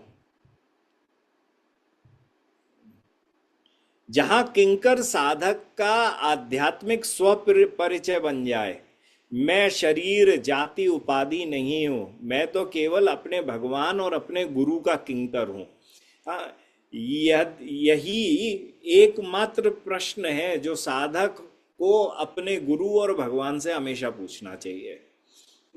जब यह प्रश्न हृदय से पूछा जाता है तो उसका उत्तर साधक की साधना के साथ साथ प्रकट होता है और आसक्ति की अवस्था में पहुंचकर वह अपने शाश्वत सेवा स्वरूप, चिन्मय स्वरूप का दर्शन करने लगता है। तो साधक का कर्तव्य है आत्मसमर्पित हो जाए और किंकर, वह भगवान का किंकर है, मैं भगवान का किंकर हूं, यह आध्यात्मिक स्वपरिचय बन जाए और अपने गुरु एवं भगवान से किम करोमि किम करोमि किम करोमि इन प्रश्नों को करता रहे। जब यह प्रश्न पूछना शुरू कर देता है, साधक जो है वह अपने साधन मार्ग, भजन मार्ग में उन्नति को प्राप्त होता हुआ साधक देह से बढ़ता हुआ सिद्ध देह को प्राप्त करता है, अपराकृत देह को प्राप्त करता है, चिन्मय देह को प्राप्त करता है और भगवान श्री कृष्ण उसको आत्मसम कर लेते हैं।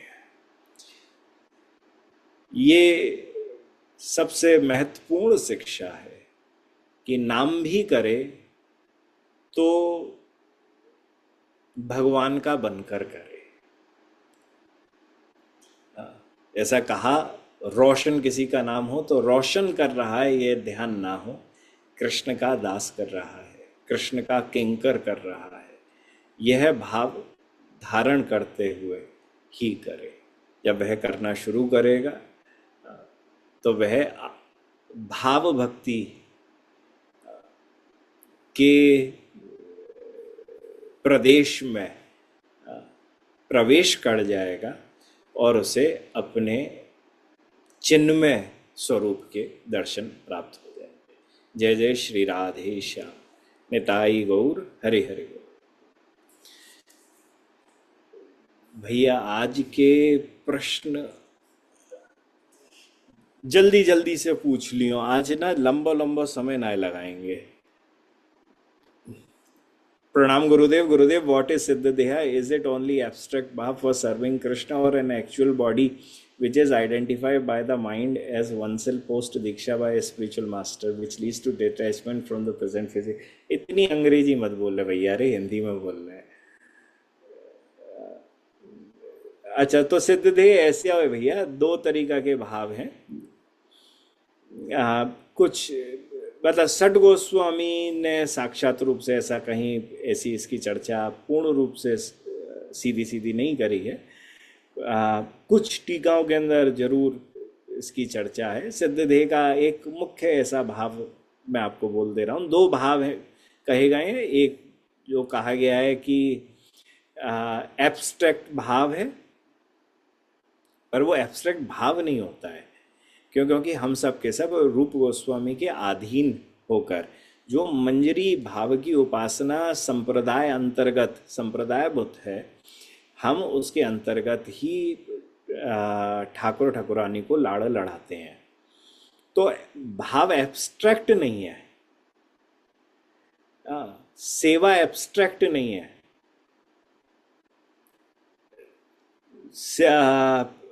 सेवा जितनी भी है वह गोविंद लीलामृत अनुसार है। जो सेवा जो है वह मंजरी भाव अनुसार है। तो मंजरी का जो भाव है वह तो शास्त्रों में बताया ही हुआ है। उपासना विधि के अंदर उस शास्त्र उसको बताया जाता है कैसे कैसे किस भाव से सेवा होगी।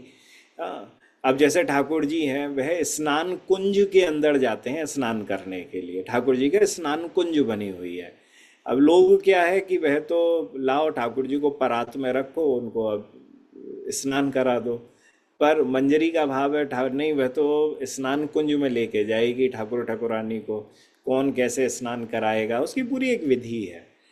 तो एब्स्ट्रैक्ट बोलूँगा तो एब्स्ट्रैक्ट का अर्थ है कि अपनी कुछ भी बुद्धि लग सकती है। तो अपनी बुद्धि नहीं लगती है तो एब्स्ट्रैक्ट नहीं है पहली। हाँ, तो ये कहा जाए कि for serving it is an abstract भाव, नो इट इज नॉट। हाँ, और ये भाव की पुष्टियां जो हैं फिर हमारे यहाँ के सिद्ध महात्माओं ने, आचार्यों ने जब अष्टकालीय लीलाओं के दर्शन करे हैं, हाँ, उन सब ने भी अपनी अपनी उन सब में चर्चाएं करी हैं। थोड़ा बहुत आंशिक अंतर हर एक के उसके अंदर रहा है।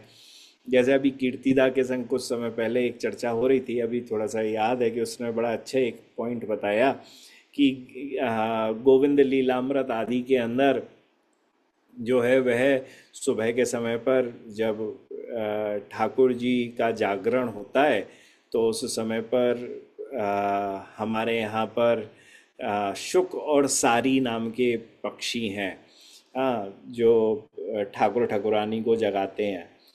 परंतु श्री विश्वनाथ चक्रवर्ती पाठ ठाकुर जब अपनी अष्टयाम लीला को लिख रहे हैं तो उसके अंदर उन्होंने एक मुर्गे को भी डाल दिया है। अब उनको दर्शन हुए श्री विश्वनाथ चक्रवर्ती पाठ ठाकुर को, तो अब ऐसी चर्चा हो रही थी तो वो हमने कहा भैया बंगाल का शरीर है, पहले मुर्गा ना होता हो बाद में मुर्गा हुआ हो। तो वो मुर्गा की बांग भी वृंदावन के अंदर नित्य धाम वृंदावन में उसके उन्होंने दर्शन करे हैं। तो ये प्लस माइनस हर एक के उसमें थोड़ा बहुत प्लस माइनस, पर धुरी एक ही है। हाँ, जो भाव से ध्यान करा जाता है, स्मरण करा जाता है, सेवा करी जाती है, वो आता सब कुछ गोविंद लीलामृत भी नहीं बोलूंगा, स्मरण मंगल स्तोत्र है। हाँ, वो स्मरण मंगल स्तोत्र के आधार पे ही सब कुछ है, या श्रीमद् भागवत के आधार पे ही सब कुछ है। और दूसरा जो सर्विंग की विधि, दूसरा जिसका जो पहला भाव तो ये है ही है, जो गुरु चरण ने जो बताया हुआ है वह जानकर वो करा जाता है। दूसरा ऐसा है कि ये सही बात है कि जब साधक देह से व्यक्ति चलता हुआ अनर्थ निवृत्ति को करता है तो अनर्थ निवृत्ति के बाद हाँ, वह अपनी उसकी देह कौन सी है, सिद्ध देह कौन सी है, उसके वह दर्शन करना शुरू कर देता है। पर वह सिद्ध देह के दर्शन करे तो एक सिद्ध देह का दर्शन तो ऐसा है जी कि आप वैकुंठ में भी जा सकते हो। हाँ, पर हमें वैकुंठ में जाना नहीं है। तो इस वजह से हम जितना भजन कर रहे हैं वह व्रज परक है, वृंदावन परक है। तो वृंदावन परक भजन करते हुए जो हमारी सिद्ध देह हमें कभी प्राप्त हो तो वह वृंदावन में सेवा के उपयोगी ही हो।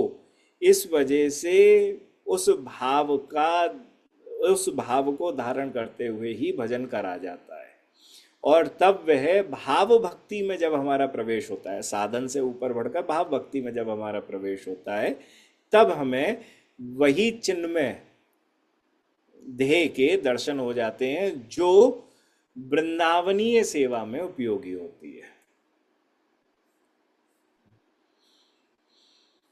क्या चिदानंद भाव प्राप्त हो, ऐसा भाव रखकर नाम जप सेवा करेंगे तो ये भाव चिदानंद तत्व प्राप्त होगा क्या?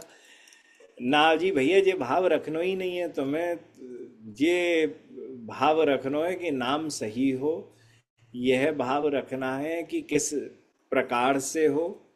हाँ, ये भाव नहीं रखना है कि मुझे चिदानंद भाव प्राप्त हो, वह तो अपने आप हो जाएगा। हाँ, जैसे रोटी खाई जाती है तो रोटी खाने के बाद भूख मरना शुरू कर देती है और पुष्ट शरीर को पुष्टि भी मिलती है। ठीक उसी प्रकार से नाम करते हुए, सेवा आदि करते हुए प्रेम तक तो पहुंचोगे ही, पर प्रेम से पहले जो हमारी चिदानंद देह है उसके दर्शन अपने आप स्वयं हो जाते हैं। सो वो अलग से करने के लिए कुछ विधान नहीं है, एक उसी रास्ते चलते हुए सब हो जाता है। या सिर्फ नाम जप और सेवा आदि में लगे रहें बिना किसी भाव रखे, सिवाय दासत्व सेवा भक्ति पाने के लिए, तो क्या ये चिदानंद में स्वतः ही मिल जाएगा या नहीं? मीन्स चिदानंद भाव की धारणा करने की ही पड़ेगी नाम जप सेवा साधन करते हुए। चिदानंद भाव की ऐसा है कि ये बड़ा जरूरी है कि सबसे पहले चिदानंद आपके पास है ही नहीं है जो आप अभी उसके भाव को धारण करोगे। सबसे पहले तो ये धारण करते हुए मैं कृष्ण का दास हूँ, उसके बाद आप बिल्कुल ठाकुर जी का नाम जप करो। आगे बढ़कर जब दूसरी दीक्षाएं प्राप्त होती हैं, सब होता है, तब फिर आगे की शिक्षा, फिर मना शिक्षा सबके पास आ जाती है। फिर बताया जाता है कि तुम्हें क्या क्या सोचना है, क्या क्या समझना है। पर शुरुआत तो भाई यहाँ पर जब साधक के रूप में सब महाप्रभु स्वयं इस बात को कह रहे हैं, गीता आदि सब शास्त्र कह रहे हैं कि आप कृष्ण के दास हैं, अभी तक आप राधा दासी नहीं बने हैं।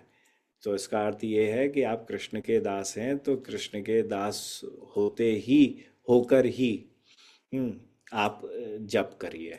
हाँ, जितना भी नाम है नाम करिए। और अद्वैत फिलॉसफी में तो जीव ब्रह्म ही हो जाता है साधन करके, कि दो हैं एक ही नहीं एक है।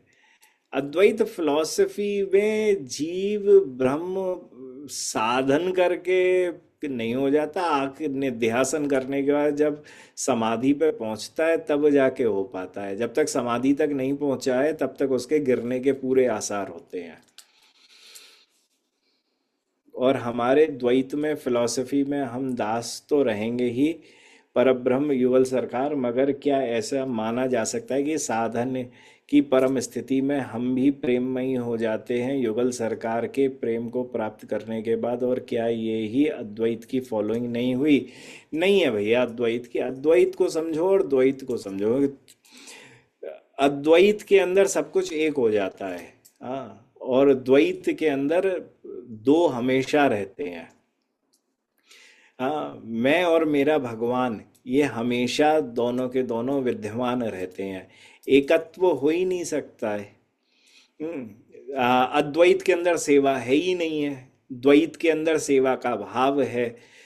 तो सेवा क्या है? सेवा तो आप अपनी तो नहीं कर रहे ना, भगवान की कर रहे हैं। प्रेममयी बनकर भी, प्रेममय बनकर भी आप सेवा किसकी कर रहे हैं? आप भगवान की कर रहे हैं ना।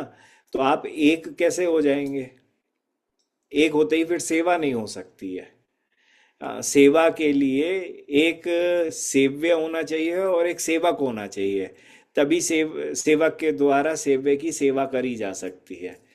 अ, तो प्रेम, हम दो नहीं हैं, हम एक। हाँ, हम दो हैं, हम एक नहीं हैं।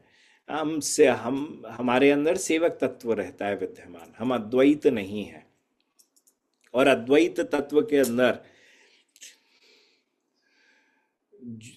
ब्रह्म बन जाता है व्यक्ति।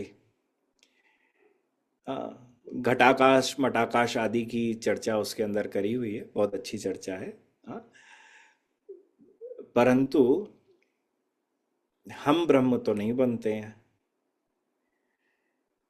जैसा हमारे यहाँ के रसिक जनों ने कहा कि दुनिया का हर कोई व्यक्ति ब्रह्म भी बन जाए परंतु भगवान नहीं बन सकता है।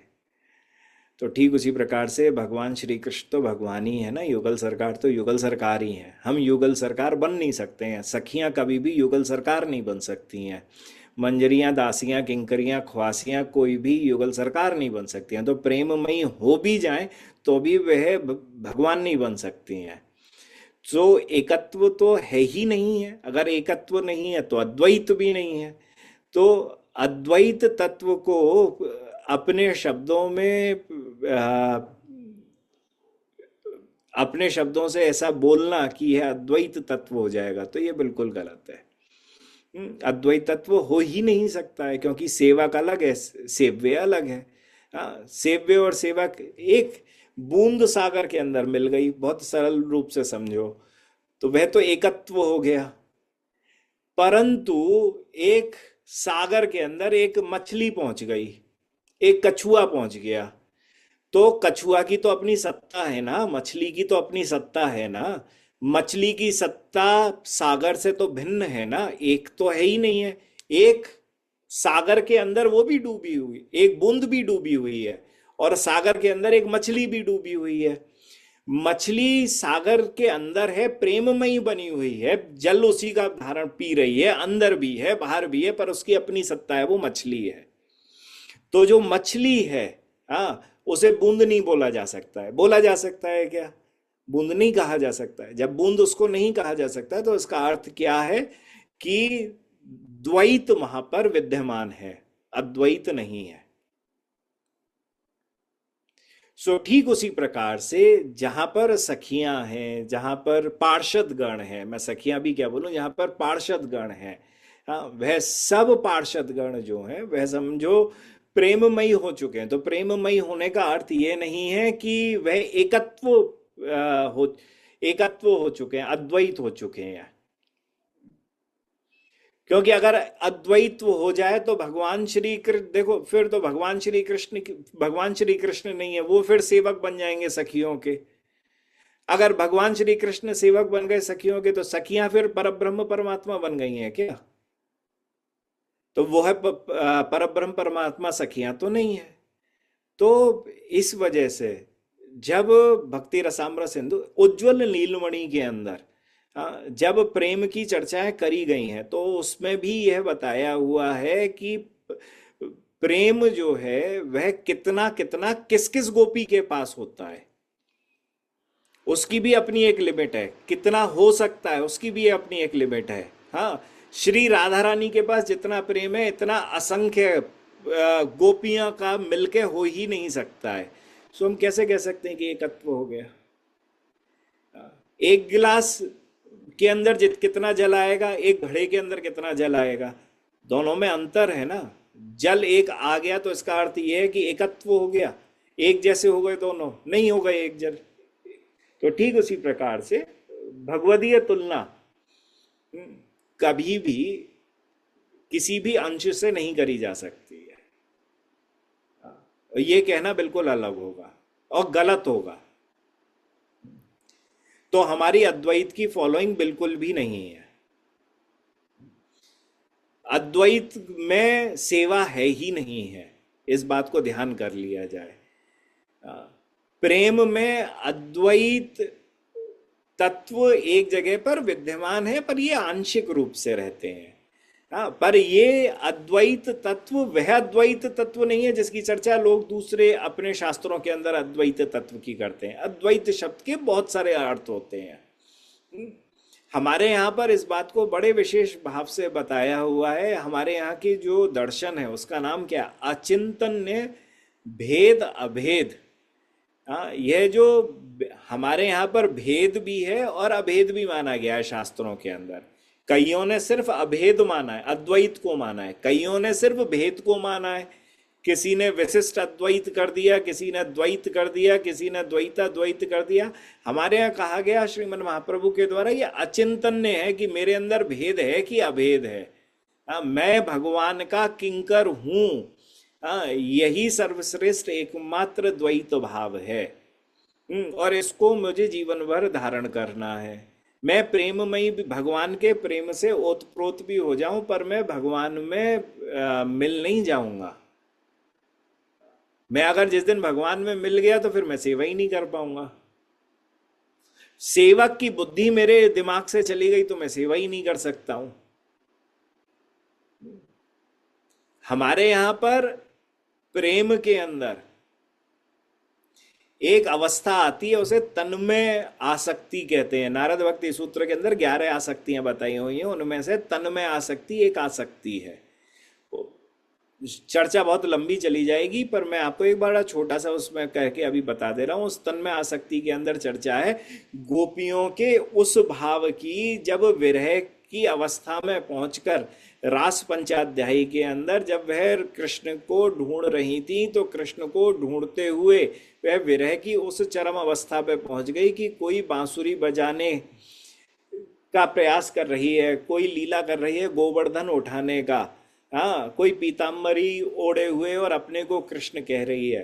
हाँ, यह तन्मय आसक्ति है। ये आसक्ति भी अद्वैत नहीं कहलाती है। हाँ, क्योंकि उसके बाद वह स्वयं पुनः गोपी भाव के अंदर, गोपी रूप में गोपी भाव को धारण करके श्री कृष्ण को ही ढूंढ रही थी। कुछ क्षण के लिए तन्मय आसक्ति हो गई, कृष्ण का यूं समझ लो भूत चढ़ गया उनके ऊपर, लीला वश जो रहा वह रहा। उसकी चर्चा और भी बहुत गंभीर रूप से आचार्यों ने रास पंचाध्यायी के अंदर करी है।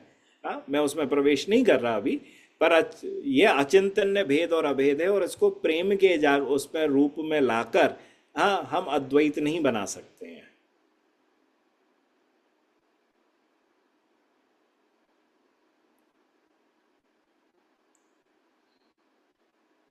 तो जैसा आपने लिखा, क्योंकि हम भी प्रेम तत्व पाकर प्रेम तत्व की सेवा कर रहे हैं, कि हम भी प्रेम का रूप और वो भी प्रेम का रूप। भैया बहुत बड़ा अंतर है। काहे ऐसे आनंद ले रहे हो? कौन किन मान ली कौन से अद्वैत तत्व की बुद्धि में घुस गए हो तुम? निकल जाओ उसमें से। ऐसा कुछ भी प्रेम का तत्व, वो प्रेम का तत्व जो है, हमारी राधा रानी को महाभाव रूपिणी कहा जाता है। हाँ, महाभाव स्वरूपिणी है। गोपी महाभाव स्वरूपिणी बनी नहीं सकती है। तो भैया, हमारो प्रेम और उनके प्रेम में बहुत अंतर है। तो ऐसा मत करो कि हम प्रेममयी हो गए तो इसका अर्थ ये नहीं है कि हम राधा रानी ही बन गए, हम कृष्ण ही बन गए। तो द्वैत तो यहाँ पर विद्यमान है ही है। और साधना करते करते हमारे देह चिदानंद हो रहा है, ये कैसे पता चलता है? मीन्स ये अनुभव का लक्ष्य या लक्षण दिखाई देंगे, ये दोनों होंगे। और ये साधन अवस्था, भाव अवस्था में होने शुरू हो जाते हैं। अनर्थ निवृत्ति उससे पहले होती है। उस अनर्थ निवृत्ति होगी, रुचि जागृत होगी, आसक्ति पे पहुंचोगे, भजन तुमसे जब छूटेगा नहीं, तब जाके ये सब स्थितियां आनी शुरू होंगी। सनातन गोस्वामी जी जो आह्लादनी शक्ति थे, फिर भी उनको शारीरिक कष्ट क्यों था? क्या हर भक्त का एक स्वरूप होता है और वह पूरी तरह कब रियलाइज होता है। आह्लादनी शक्ति के अंश थे। हाँ, आह्लादनी शक्ति नहीं है, दोनों में अंतर है, पहली बात। दूसरा, उनके शरीर को कष्ट क्यों नहीं, भगवदीय लीला है।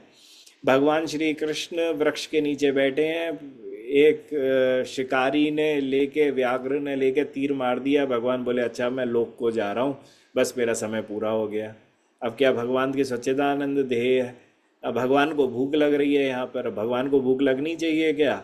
हाँ, कि भैया वो कह रहे हैं कि छाछ पिलाओ, या फिर वो मथुरा की ब्राह्मणों की पत्नियों के यहाँ पे खाना खाने के लिए जा रहे हैं बड़े प्रेम से। क्यों जा रहे हैं? सच्चिदानंद रूप के बने हैं, पांच भौतिक शरीर तो उनका था ही नहीं। ये सब लीला है भैया। उस लीला को लीला के भाव से देखो। सनातन गोस्वामी पाद भी लीलावश यहाँ पे सब लीलाओं को कर रहे हैं, शिक्षा देने के लिए लीलाओं को कर रहे हैं। हाँ, उनको कोई कष्ट नहीं हो रहा है। योग माया डायरेक्टर है। हाँ, वो डायरेक्ट करवा रही हैं सबको। हाँ, और स्वयं भगवान को धर्म की स्थापना कैसे करनी है, उस प्रेम धर्म की स्थापना कैसे करनी है, और उसमें किन किन का कितना कितना सहयोग रहना है, पार्षदों को क्या क्या करना है, ये सब जिन जिन को जैसा जैसा बताया हुआ है वैसा सब के सब वैसी वैसी लीला कर रहे हैं। हम्म।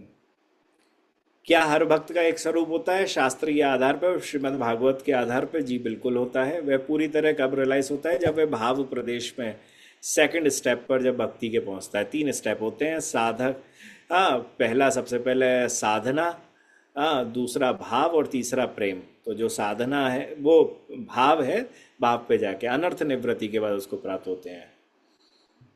साधना बल से रति अवस्था तक कैसे पहुंचे, वह साधना क्या है और कैसे करें? अब भैया जी सब तो माधुर्य कदाम्बनी और हम कथाओं के माध्यम से हर जगह पे बताते ही रहते हैं। माधुर्य कदाम्बनी नाम का एक बड़ा विशेष शास्त्र है, आप उसे पढ़ सकते हो, आनंद प्राप्त कर सकते हो। सब आपको मालूम चल जाएगा कि कैसे रति और प्रेम तक आप पहुंचोगे।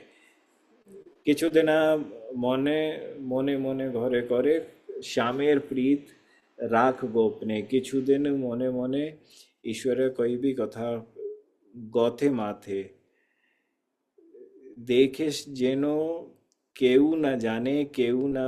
अच्छा, अरे भैया, तू तो लाली बिल्कुल बंगला सीख गई अब तो। जय राधा रमन लाल की।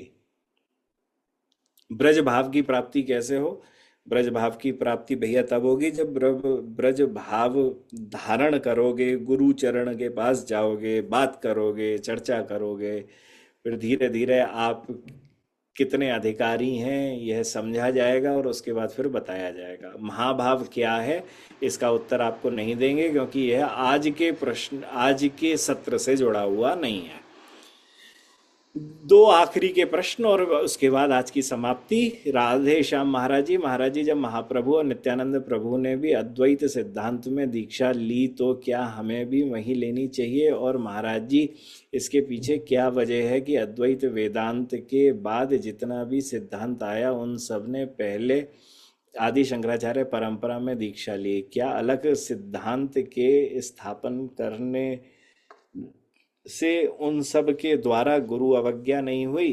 भैया, सबसे पहली चीज तो ऐसी है कि भगवान श्री कृष्ण स्वयं आ रहे हैं या उनके पार्षद आ रहे हैं। हाँ, जैसे आदि शंकराचार्य शंकर जी के अवतार हैं, रामानुज आचार्य जो हैं वह अनंत शेष के अवतार हैं, सुदर्शन के अवतार कहे गए श्री निम्बारकाचार्य, श्रीमन महाप्रभु जो हैं वह राधा कृष्ण के अवतार हैं, माधवाचार्य जो हैं वह वायु के अवतार हैं या ब्रह्मा के अवतार हैं। सो ये अवतार हैं, पार्षद हैं, साक्षात भगवान हैं। भैया, भगवान आए रहे हैं, क्यों आए रहे हैं? धर्म की स्थापना, भक्ति के धर्म की स्थापना करने के लिए। उनको जैसो मन आए वो वहां पे जाके दीक्षा लें। ऐसी कोई बात ही नहीं है। ठाकुर की इच्छा वही कि मैं कहीं पे जाके दीक्षा की जो परंपरा है मैं दीक्षा ले लूं, कोई परेशानी नहीं। भैया उन्होंने दीक्षा ले ली। दीक्षा लेने के बाद उन्होंने ली तो मैं लूं, ऐसा तो कहीं पर शास्त्र के अंदर कहा ही नहीं गया है। क्योंकि जितने भी आचार्य आए जिन्होंने दीक्षा ली, उन सब ने, उन सब आ, दर्शनों का, हाँ, आ, दर्शनों का निंदा नहीं करी है। उन सब दर्शनों को गलत बताया है सिद्धांत के आधार पर। तो सबसे पहली बात कि उन्होंने ली तो हम नहीं ले सकते। अब ठाकुर जी ने तो गोवर्धन की तरह से 56 भोग 36 व्यंजन खाए, पूरे ब्रज ने जाके भोग लगाया, खाओ तुम, चार रोटी क्यों खा रहे हो। सो ये चीज़ हमें कभी नहीं करनी चाहिए कि उन्होंने ऐसा करा तो हमें भी ऐसा करना चाहिए। ये ऐसा बिल्कुल गलत है, पहली बात।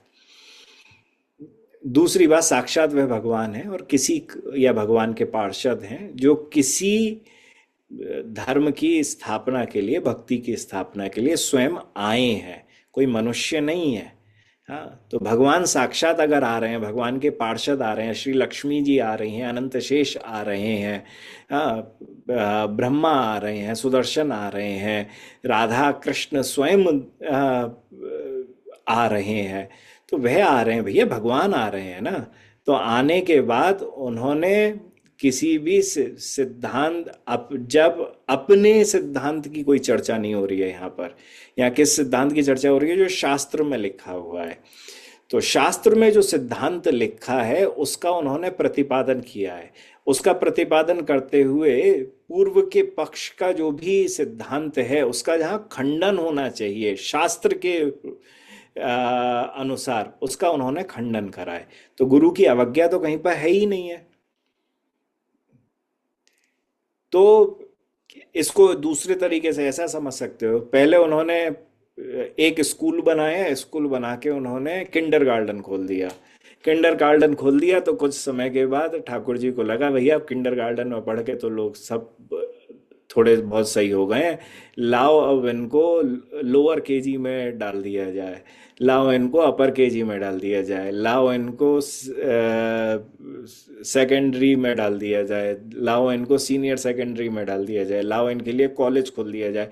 तो भैया श्री कृष्णम वंदे जगत गुरुम, भगवान ही जो है, जो जगत गुरु हैं, वही जब अलग अलग रूपों में अवतार लेते हैं और अवतार लेने के बाद अलग अलग स्कूलों को खोल देते हैं अलग अलग सिद्धांतों को देकर, और यह बताते हैं कि यह सिद्धांत पूर्व के इन सिद्धांतों से क्यों सही है, तो ये गुरु अवज्ञा नहीं कहलाती है। क्योंकि शंकराचार्य जी ने भी पूर्व के सिद्धांतों का खंडन किया है। आप भी पढ़ लीजिए, उनकी और उनके गुरुदेव के बीच में भी बड़े सारे झगड़े थे।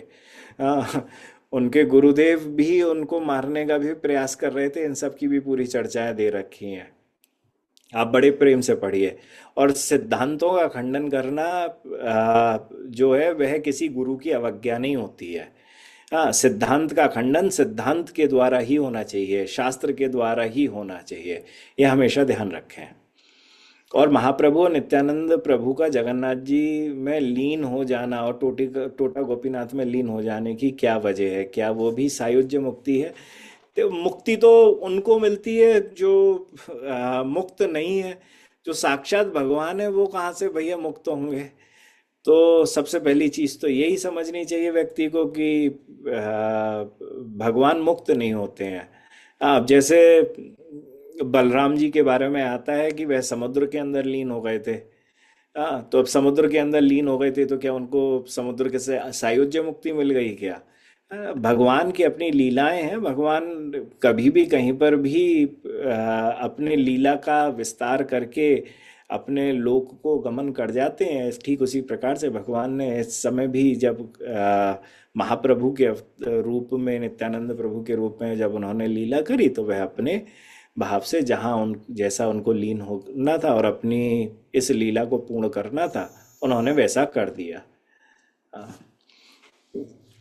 आखिरी राधे श्याम महाराज जी, आप कुछ ग्रंथ बताएं जो हम पढ़ सकें शुरू करने के लिए। बृहद भागवतामृत पढ़ लीजिए, शुरुआत कर दीजिए बृहद भागवत अमृत। सो भैया, आज को समय पूरो भयो, हमारे कैमरा की बैटरी खत्म भई। आप सबको जय राधा रमन लाल की शुभ रात्रि। आप सबको अगलो सप्ताह बड़ो मंगलमय रहे। अगले सप्ताह बुधवार को रूप शिक्षा। एक सेकंड भैया, पहले जा बार ब्याह बहुत सारे आ गए हैं भैया मेरे तो जीवन में, जे और परेशानी है। 4 तारीख, 4 तारीख को नहीं, 5 तारीख ना, 5 तारीख को नहीं, अब अगला शिक्षाष्टकम की ही का ही सत्र चलेगा, और वह सत्र जो है अगले शनिवार को होगा। और अगले सप्ताह जो बुधवार को रूप शिक्षा की का सत्र होता है, वह अगले सप्ताह ना होके उसके आगे के सत्र में रहेगा, उसके आगे के सप्ताह में रहेगा। हाँ, चलो, जय राधा रमन लाल, जय श्री भट्ट गोपाल।